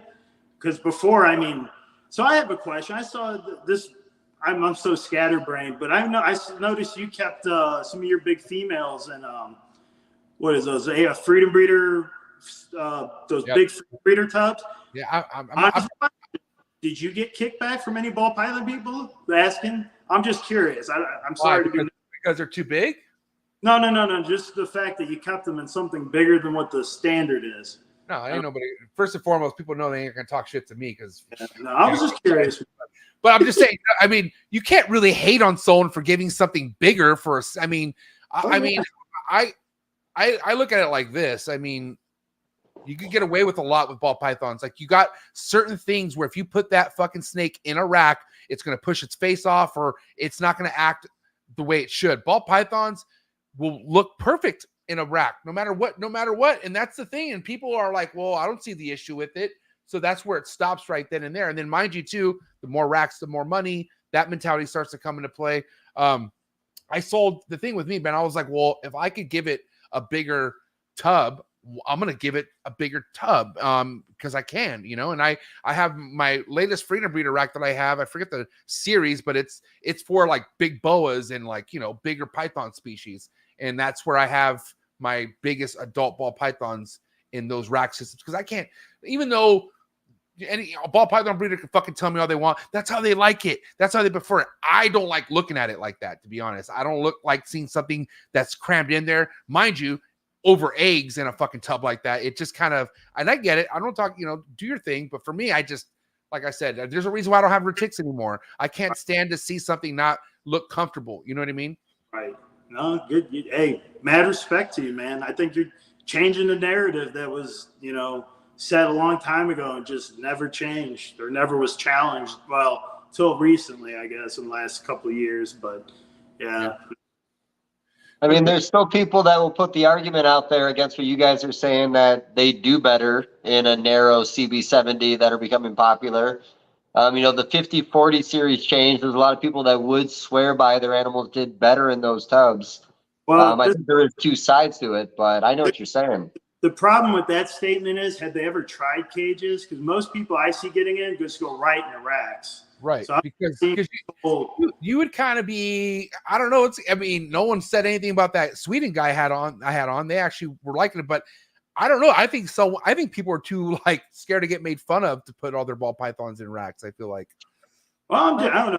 It's just interesting. Like I said, I think it's ideal. I think, yeah, I have no problem with it. I just think it's interesting because you know what? This probably back in the 80s, the zoo used to go through this. If you read the what was it? The Dave Barker book he did in Defense of Captivity, the Ark or something.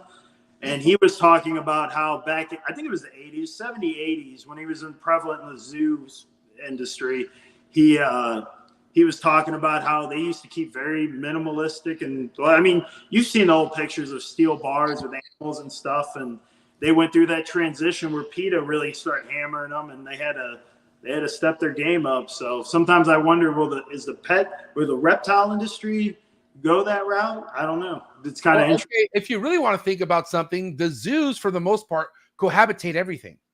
Everything usually is thriving together. Even when it comes to the females being gravid and they lay, for the most part, they don't pull anything. They let that shit go from what I understand. So if what you're saying is something that could be we should look at this. I think if you are going to offer something bigger space, that probably could give you an opportunity to cohab things in a bigger space as well. You know what I mean? You know the species you're doing it with. Because I can see so many problems happening where people do the minimal research, put the wrong species together, and then really bad shit happens. Like that tokay gecko and leopard gecko breeding, Dave. That was tragic. That picture is like a decade old. It's making its rounds like it does every single year. Wait, what? Wait, what? When did this happen? Wait, can you explain this tokay? You didn't see the tokay gecko banging the leopard gecko on Facebook? I didn't see that. No.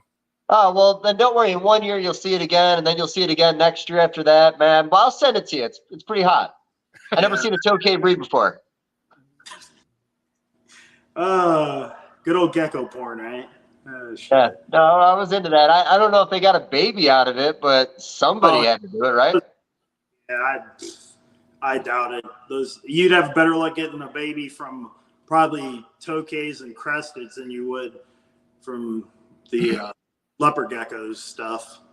Yeah, and you know what too? We're talking about caging and all that. It's not so much an argument or a pushback, because I do agree, give it as much as possible. But look at the mentality around the species, though. People don't collect 3 ball pythons. People need the whole fucking set. They want one of every single color, and they do it in a certain size space. Yeah. Where it's not like a Woma guy or a white lip guy says, oh, fuck, I need 5,000 different color variations of this one little animal. They give their stuff more size. They don't necessarily have to have bigger collections. I think the mindset in ball python is you do need that variety. You do need to get as much as possible. And, it's Pokemon cards, man. You just got to fucking have every last one of them. Do you think that mindset will change, though? Like, say, go more the John Daig route, where maybe you don't have all the morphs, but you have one particular morph you work with, and that's what you're more known for? I do love that, honestly. I love walking by John Day's table and it looking like a black and white movie. I got a lot of respect for it. I think it's a very unique look. I do think when you do commit to one project, you limit your customer base. And I think that does affect you. I think any species that has a lot of variety, if you just pick one of the colors and only do that, you're limiting your customer base. But I'm not opposed to the expansion on it, but I think one of the big pushbacks is, or the hardest thing would be, is there are people that want to do this for a living. There are people that want this to be their day job. And I hate to say it, in some cases, just like in farming, it forces you to have more animals in a smaller space to make a living when it's more career oriented. Even if you go to Justin's house, there is a wide variety of tubs, but ball pythons get to a CB70 there and it stops. And not to make him the example as in he's the example, but like, you know, there's always been norms in the hobby. Like I said, we used to breed boas big, now we breed them small. So now cages are completely different. I don't know. I don't think there's a wrong way of doing it if you keep them clean, personally. But we all know there's no one project in the ball python game. That's the thing. You're not. It's endless. That's the fucking thing. And it does come down to how many can I fit on this wall in a rack versus cages. Cages is just not practical.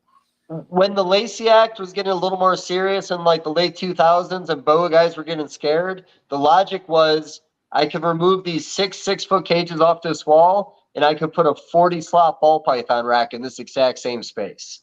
So, you know, like I said, it is definitely the idea of putting more animals in a smaller space. I don't know why we always make everything even smaller. I mean, look at the new baby tubs for ball pythons, man. They're like this wide.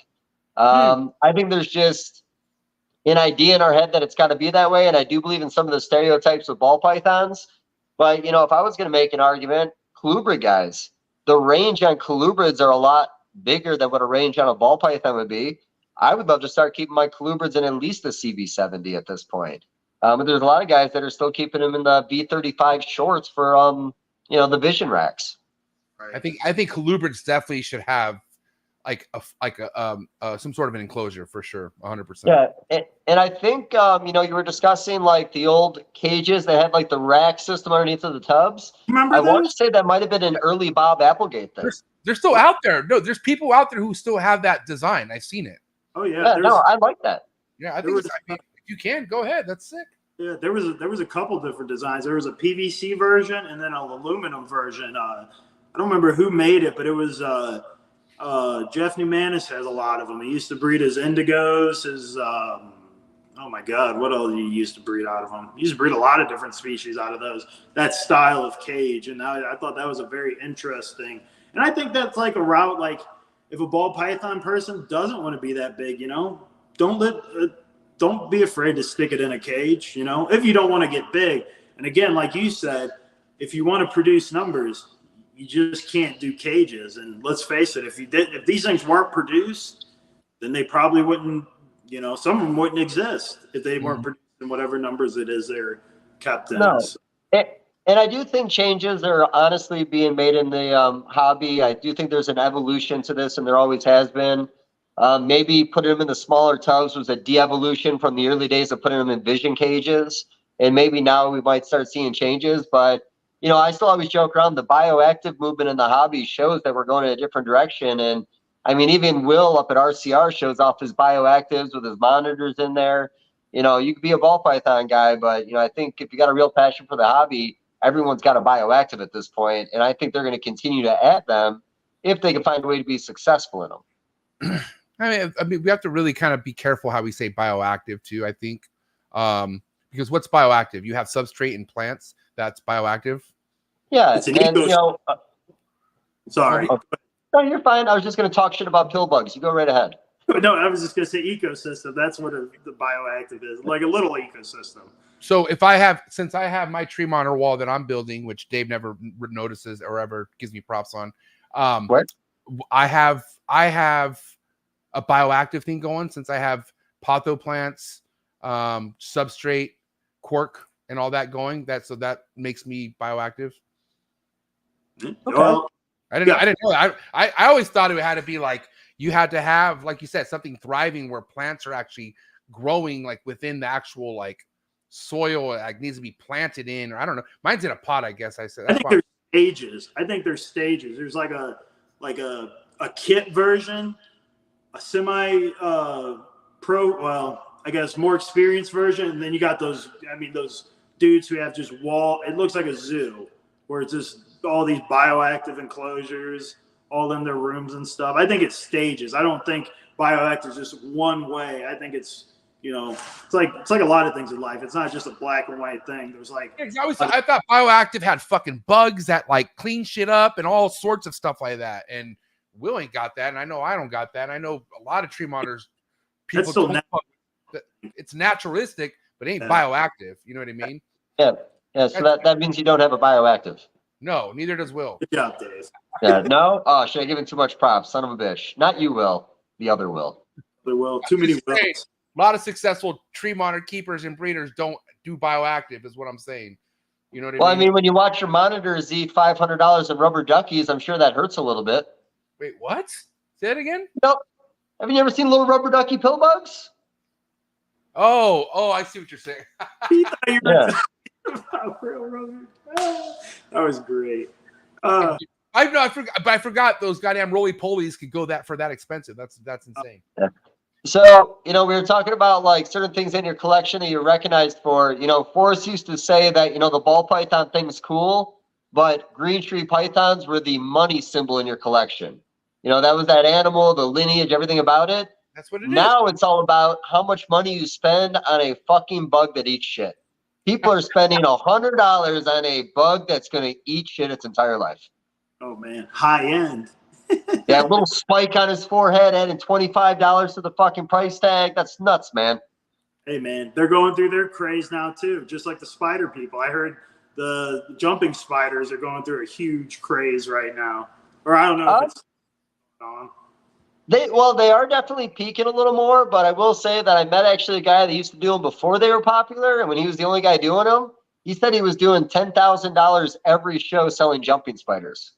Jesus, that's fucking crazy. Yeah.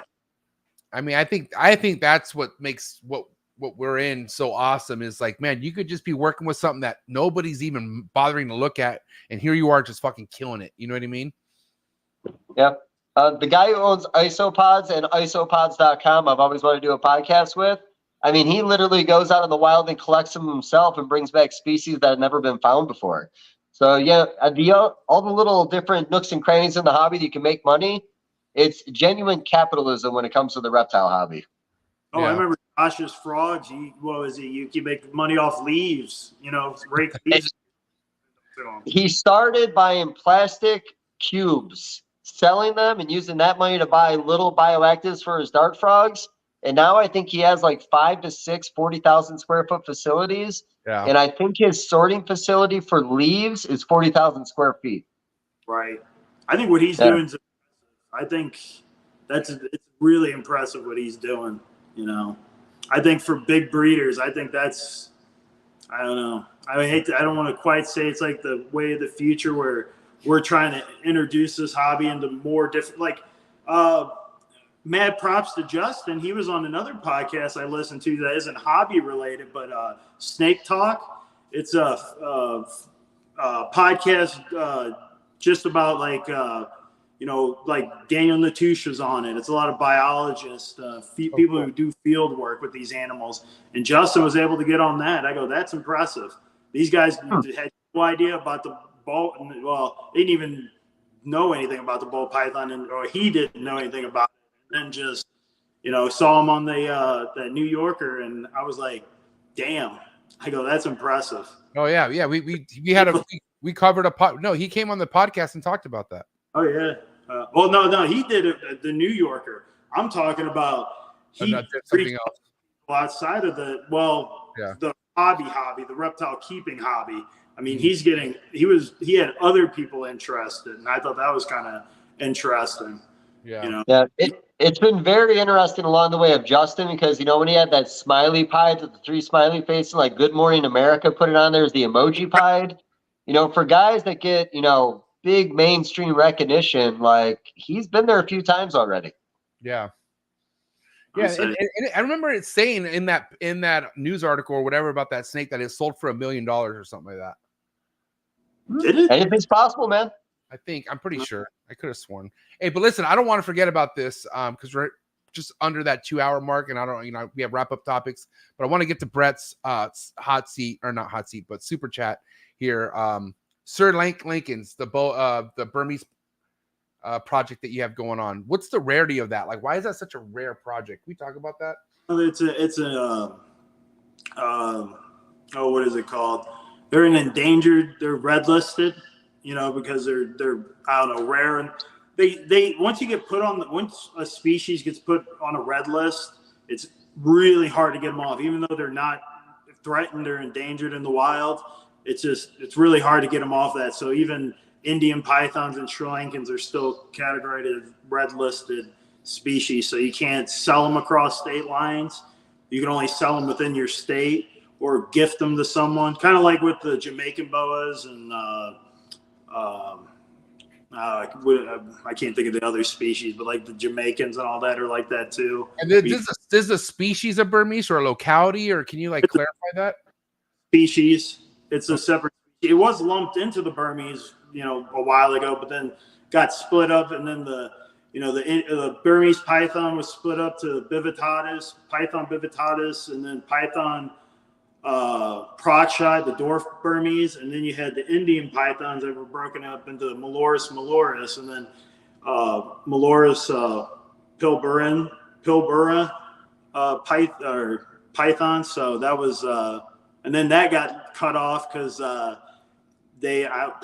guess there wasn't enough genetic difference between them and the mainland ones, I suppose. I don't know. I try to get a hold of these papers because I want to see some of them, but how'd you get yours then, William? Mine? Ryan bred them. I got the Sri Lankans from him, and then I got a local guy to me that has some of the original stock of the Sri Lankans and the Indian python. So I got a pair of Indians from them too. And what are they like compared to like African rock python? Are they like aggressive? Are they chill? What are they like? So I got my female out to clean, and I put her in a little holding tub, and she was in shed, so she was a little more huffier than usual. Well, I got done, went to go put her back. Soon as I went to go touch her, freaked the fuck out. Do you remember Dave? Do you remember blood pythons? Wild caught blood pythons that would puff up, roll, do the death roll, and flail their bodies with their mouth open on you? You ever mess with wild caught blood? Literally every reputation of a blood python in the hobby is all based on the early days of imports and their pieces of shit. Oh, dude. Ben had a bunch of imports. They were fucking evil. Yeah. I believe it. Yeah, the ESA. Yeah. But they would I remember Ben's would do this.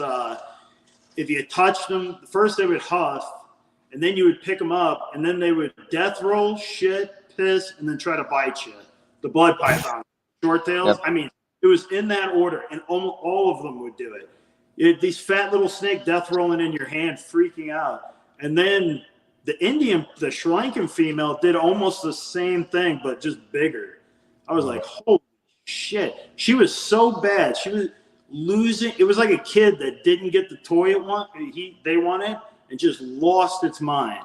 I mean, I had to leave the room to let it cool down after that. I go, wow, this is worse than a child, just with sharp teeth.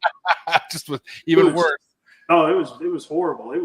I've never seen a snake lose its mind like that before. So you haven't bred them yet, right?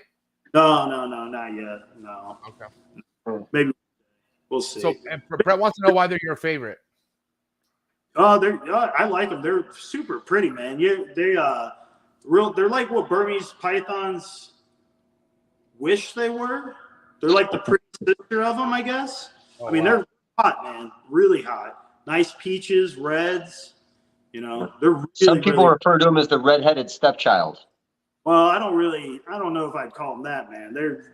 Calm down, Dave. Calm down. Okay, I just made that up on the spot, but maybe people are saying that. Maybe people will start saying it. Yeah, man. Yeah, that's a little rough, man. Redheads. Anyways, but yeah, no. Fire. Yeah, they steal your. Well, I guess in that way they're kind of like that. They'll steal your soul. So, but yeah. No, Indians and Sri Lankans though, they're more predictable than rock pythons. Rock pythons seem to be. They'll almost lure you in a sense of like, where you think they're calm, and then they'll lose their mind. Well, not lose their mind, but they'll they're quick to react. They're very reactive compared to say Indian python just will lose its mind right then and there. It won't, you know, it won't let you get the chance to touch it before it loses its mind. You sometimes, but yeah, right. They're pretty different, I'd say. But I mean, just that whole complex, they're very interesting because then you got the Indians, the Burms, the Rocks. Those guys act, for a big species, they act really different than the retics. Retics, they're more, they kind of do the similar thing to rock pythons, but they like to constrict you and then get you in a, you know, let you think everything's okay, and then they like turning back around on you and trying to get a bite out of you. If they're motivated to. Some aren't, or some are, some aren't. So yeah, they're interesting. Their personalities, all those. That's why I like working with a bunch of different species, man. You get all these different personalities that you just wouldn't necessarily see if you just kept one species, because they're all unique in their own way. It's just, you know, it just keeps it interesting for me, you know. Right. Variety is the spice of life, as they say. How big do the Sri Lankans get? I think most of them stay within that 9 to 10 foot range, but I know, I think the guy who has the original one, or one of the original ones, his is 14 feet, something like that. You know, it's pretty good size. They get big heads. They get beefier heads than Burmese, it seems like. You know, they get big, like, bulldog heads on them. You know, they're pretty impressive. So. I had an offer to get those one time, like 2003 or 2004. They were surrendered to a rare rehab for reptile rehab in Buffalo, but she wanted like $2,400 for the two of them, which sadly to say, if I even bought them back then, they probably wouldn't be in my collection today because I've changed so much over the years. Son of a bitch. That's a gold mine. They're rare as shit. I couldn't understand what I was looking at back then, though. I was too wet behind the ears. Isn't the perspective crazy from what you used to see back then to what's rare now? And you go, well, shit. That's the one thing with the Sri Lankan pythons I get all the time if I post them is you get a lot of those guys who grew up in the 90s and 2000s to go, man, I remember when I had a Sri Lankan in high school or, you know, in my early 20s, and now you just don't see them anymore. And I go, well, it's because the hobby shifted in the 2000s. Everything, you know, the ball python craze, a lot of people transitioned their collection over to the ball pythons and got rid of, you know, the bigger snakes. Because, I mean, let's face it, not everyone should own big snakes, you know. Big snakes aren't.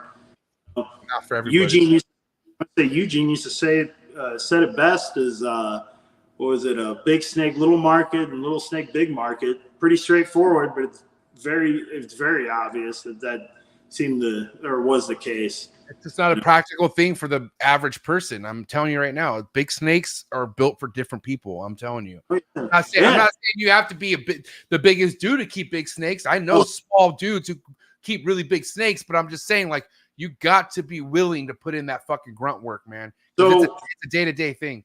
I think more than even the grunt work, I think it takes someone who can handle bad situations the best, because if you get in a shitty situation with a big snake and lose your mind and you're not thinking straight, things can go south really quick. And I mean, they can, well, that chick, that guy was killed by that 7-foot retic, and I mean, that kind of stuff, you know, people they just can't. I've seen people handle bad situations really bad, and it's like you shouldn't own something that can, you know, seriously harm you. And, you know, because one day that, you know, you just never know with a big snake.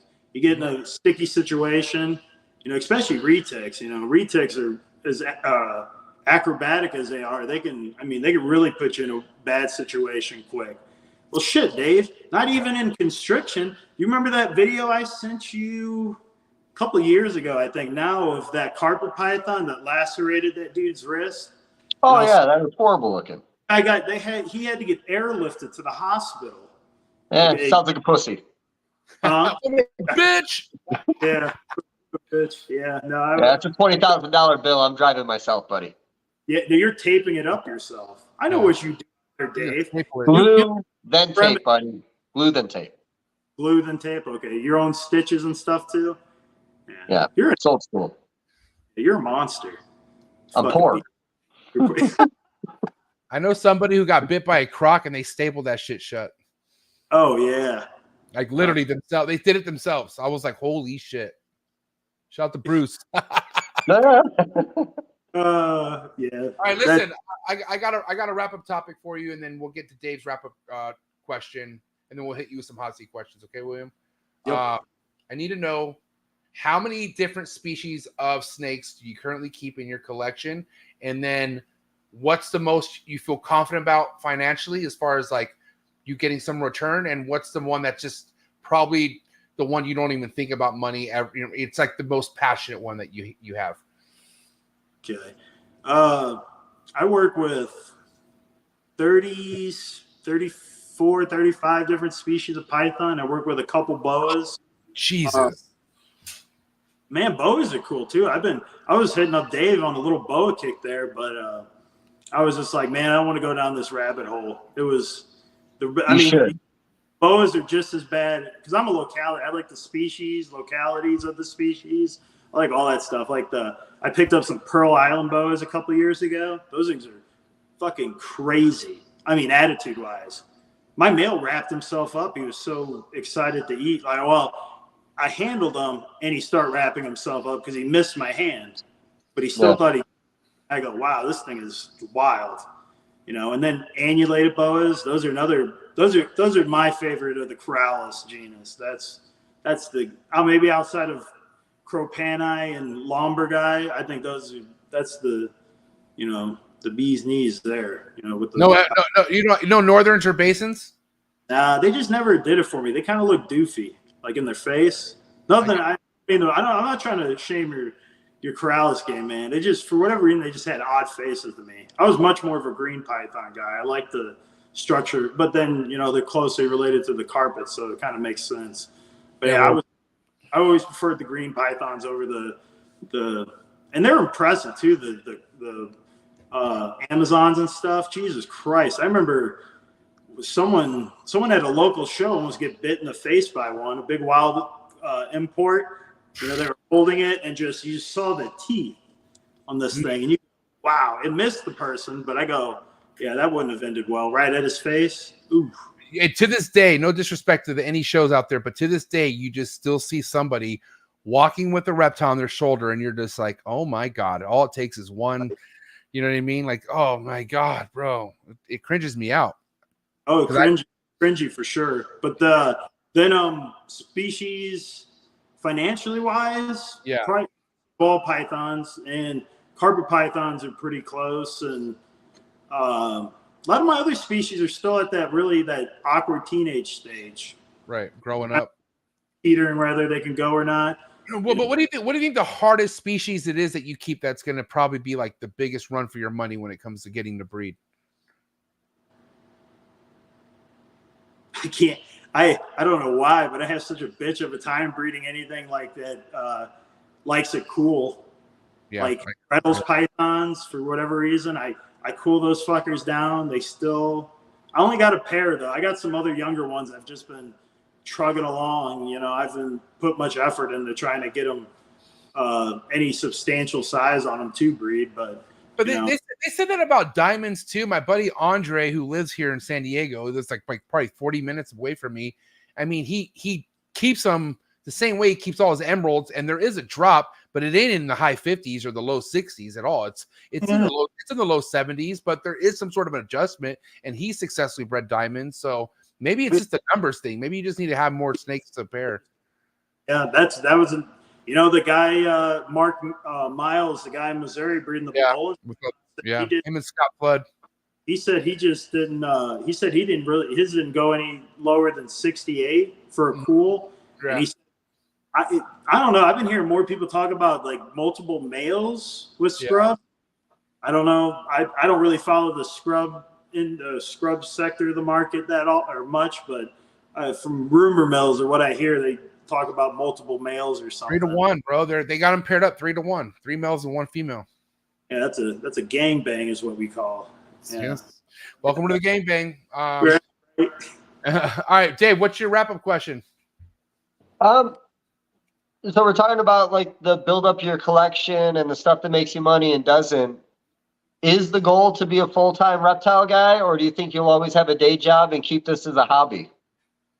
I mean, I guess it'd be the dream, but it's one of those like I don't think I could ever give up the variety. It's just one of those like, you know, I like this room I'm in now here. Yeah, that's it. Oh shit, I got plugged in. I don't know if you can really see it. Yeah. That's all just for big constrictors.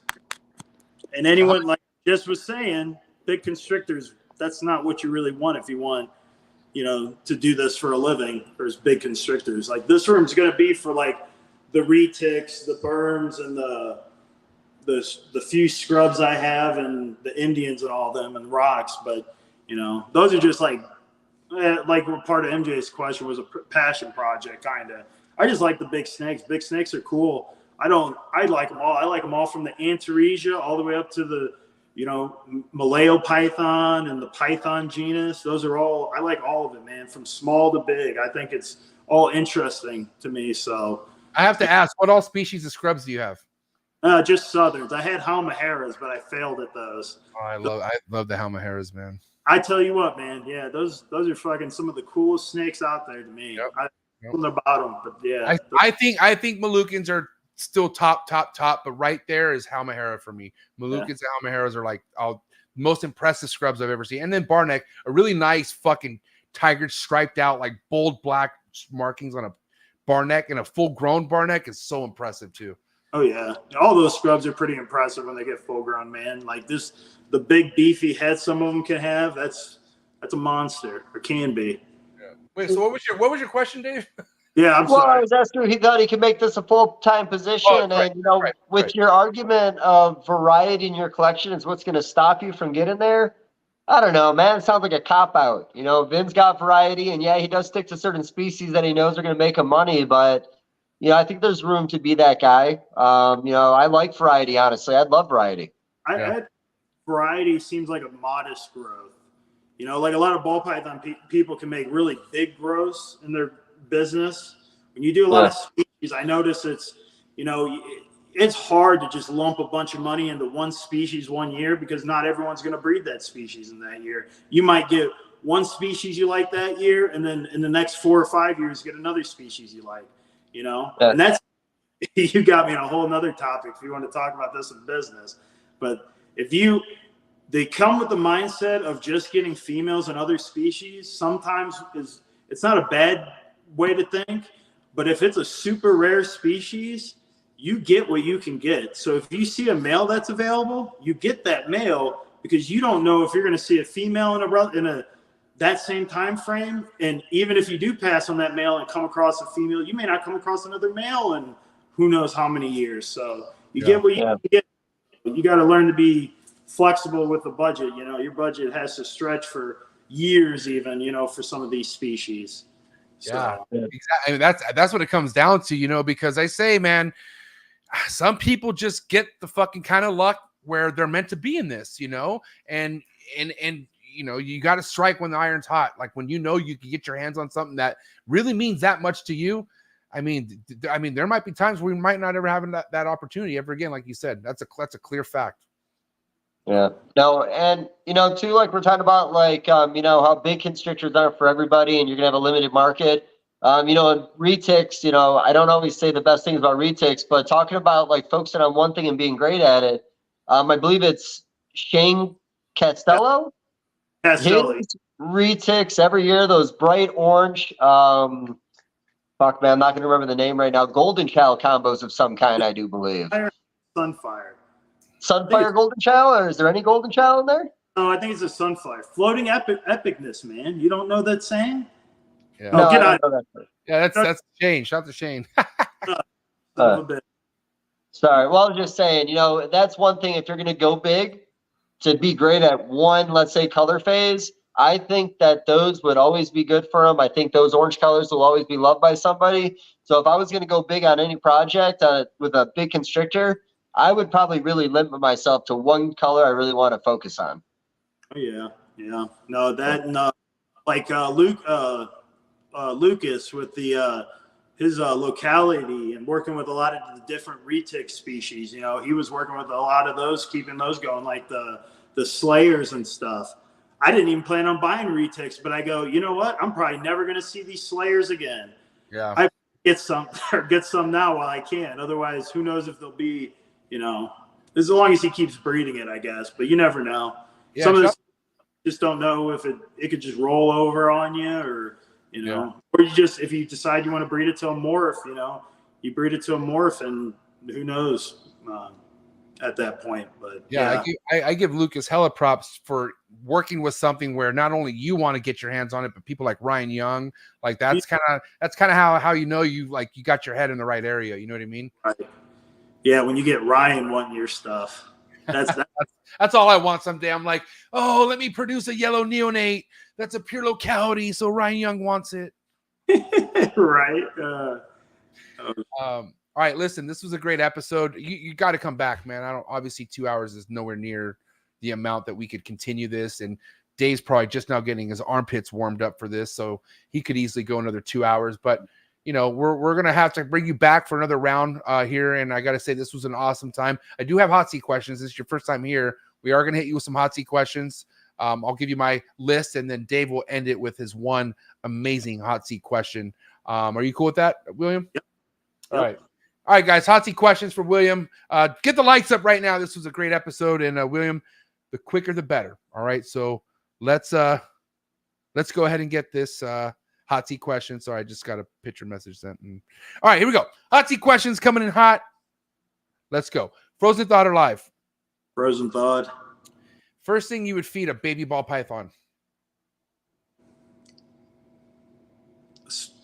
Hopper mouse, small mouse, something like that, whatever. Would you cut an egg or never cut an egg? Any snake species? No cut. Really? Personally. Okay. Red Chondro Neo or yellow Chondro Neo? Yellow.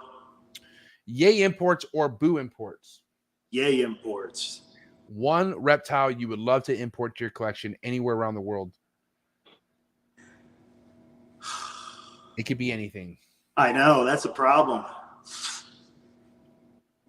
You're like you're overthinking this. Whatever came to your head first was it. Yeah, that's what it is. Yeah, it's the first thing that Flash. It was a collage of a bunch of shit, man. A collage. It was everything. Just Yeah. I think there's a pill for that, buddy. It's like a Roush. It's like a Rush Mountmore of all his snakes. He doesn't know what to do. I like that. Trying to fuck. But let's go, man. We ain't got all fucking night. God damn it. Oh, sorry. South African rock python. That'd be pretty cool to have. To spray or mist a ball python, or to never spray and mist a ball python? Never spray. Yay sports or boo sports? Yay sports. Favorite sport? Strongman. Again, favorite Not a sport. Not a sport. You never heard of it? No, we've heard of it. We've heard of it. It's just, you know, can you give us like ESPN 7? Is that the ones where, is that the ones where the guys are like, it's just after the event where people slap each other in the face, right? Oh, it's on the somewhere around there. It's on ESPN the Ocho. Ocho, yeah, the good old Ocho. I like my sports underground or low key sports. I don't care for any of the mainstream stuff, man. I played them in high school. I never cared to watch them though. I only like playing them. Okay, wrestling, football. You got Patrick Holmes going. It's definitely a sport. I mean, you see the way he does yoga, so it's, you know, his sports are. Originally, strongman used to consist of NFL players, bodybuilders, power league. Used to be amalgamation of all kinds of people. Okay, you get it. We'll leave it at that. Good job. Big flexor or no flexor? No flexor. Favorite genre of music? Rap. West Coast rap or East Coast rap? Can't do it, man. Like them both. That's like me asking you when you have a second kid, which one do you like more? Bro.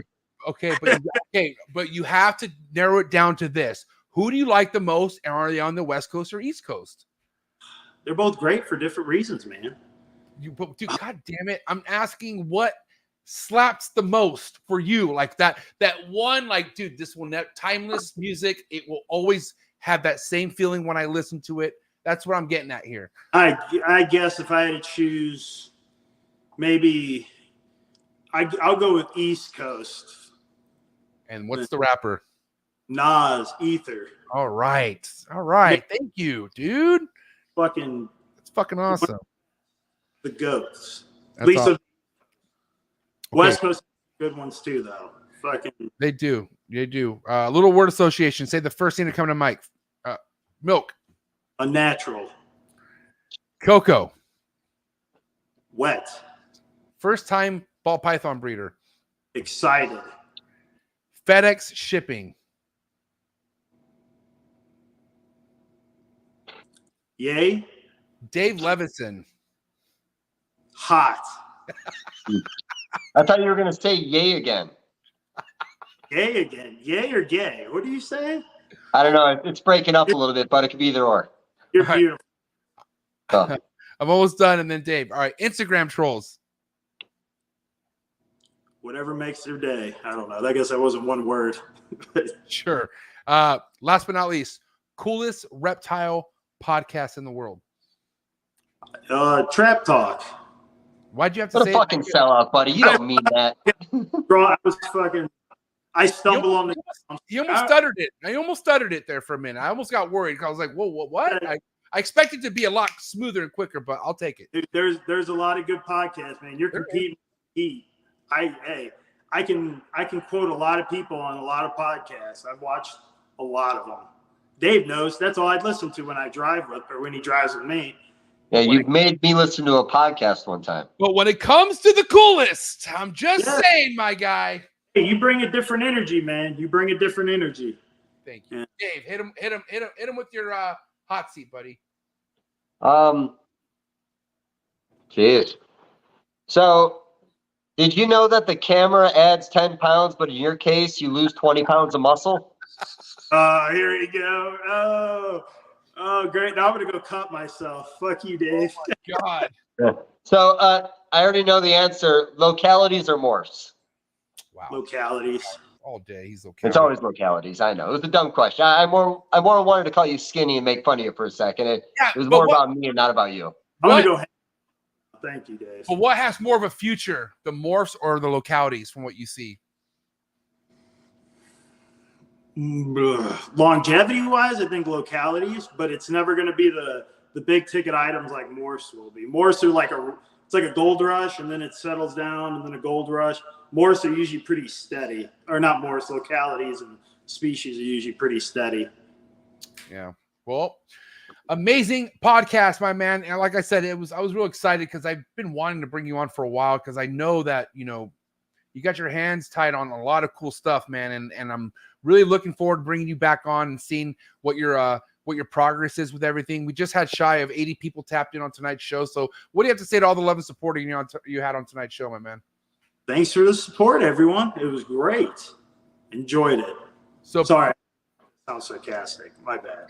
But I appreciate it. I really do appreciate it.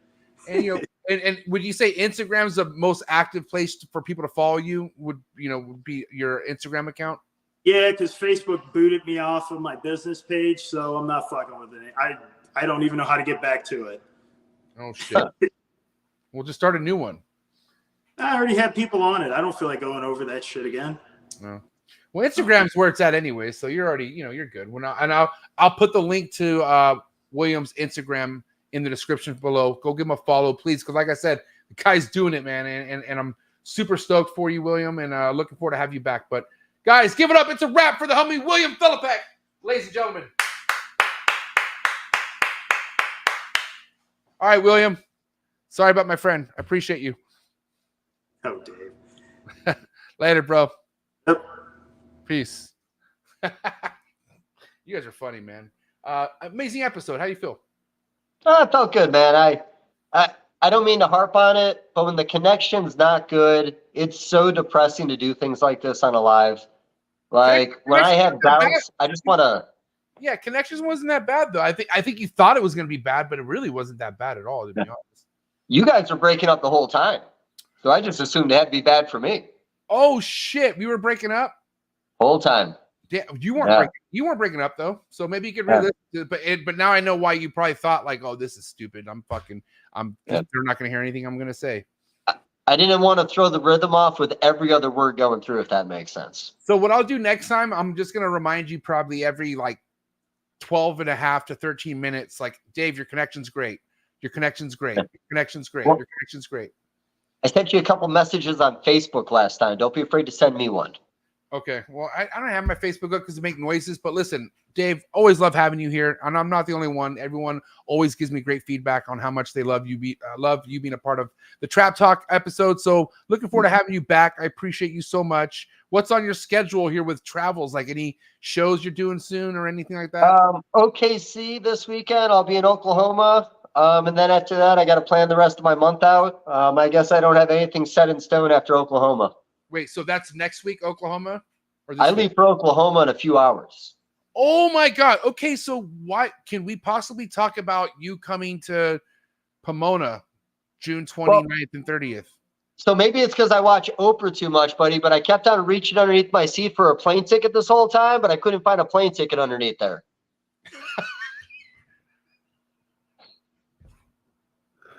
Okay, if we could arrange the plane ticket part, are you willing to come? If you can hook that up, man, I'll find a floor to sleep on. How about that? Well, we'll organize that. I'll be in touch. We'll talk about it. But guys, please go give my man a follow, Custom Scales on IG, and give it up for my man, the man himself, Dave Levison. It's a wrap, ladies and gentlemen. Love you, Dave. Thank you, bro. Appreciate you. Love you, bud. Have a good day. Night.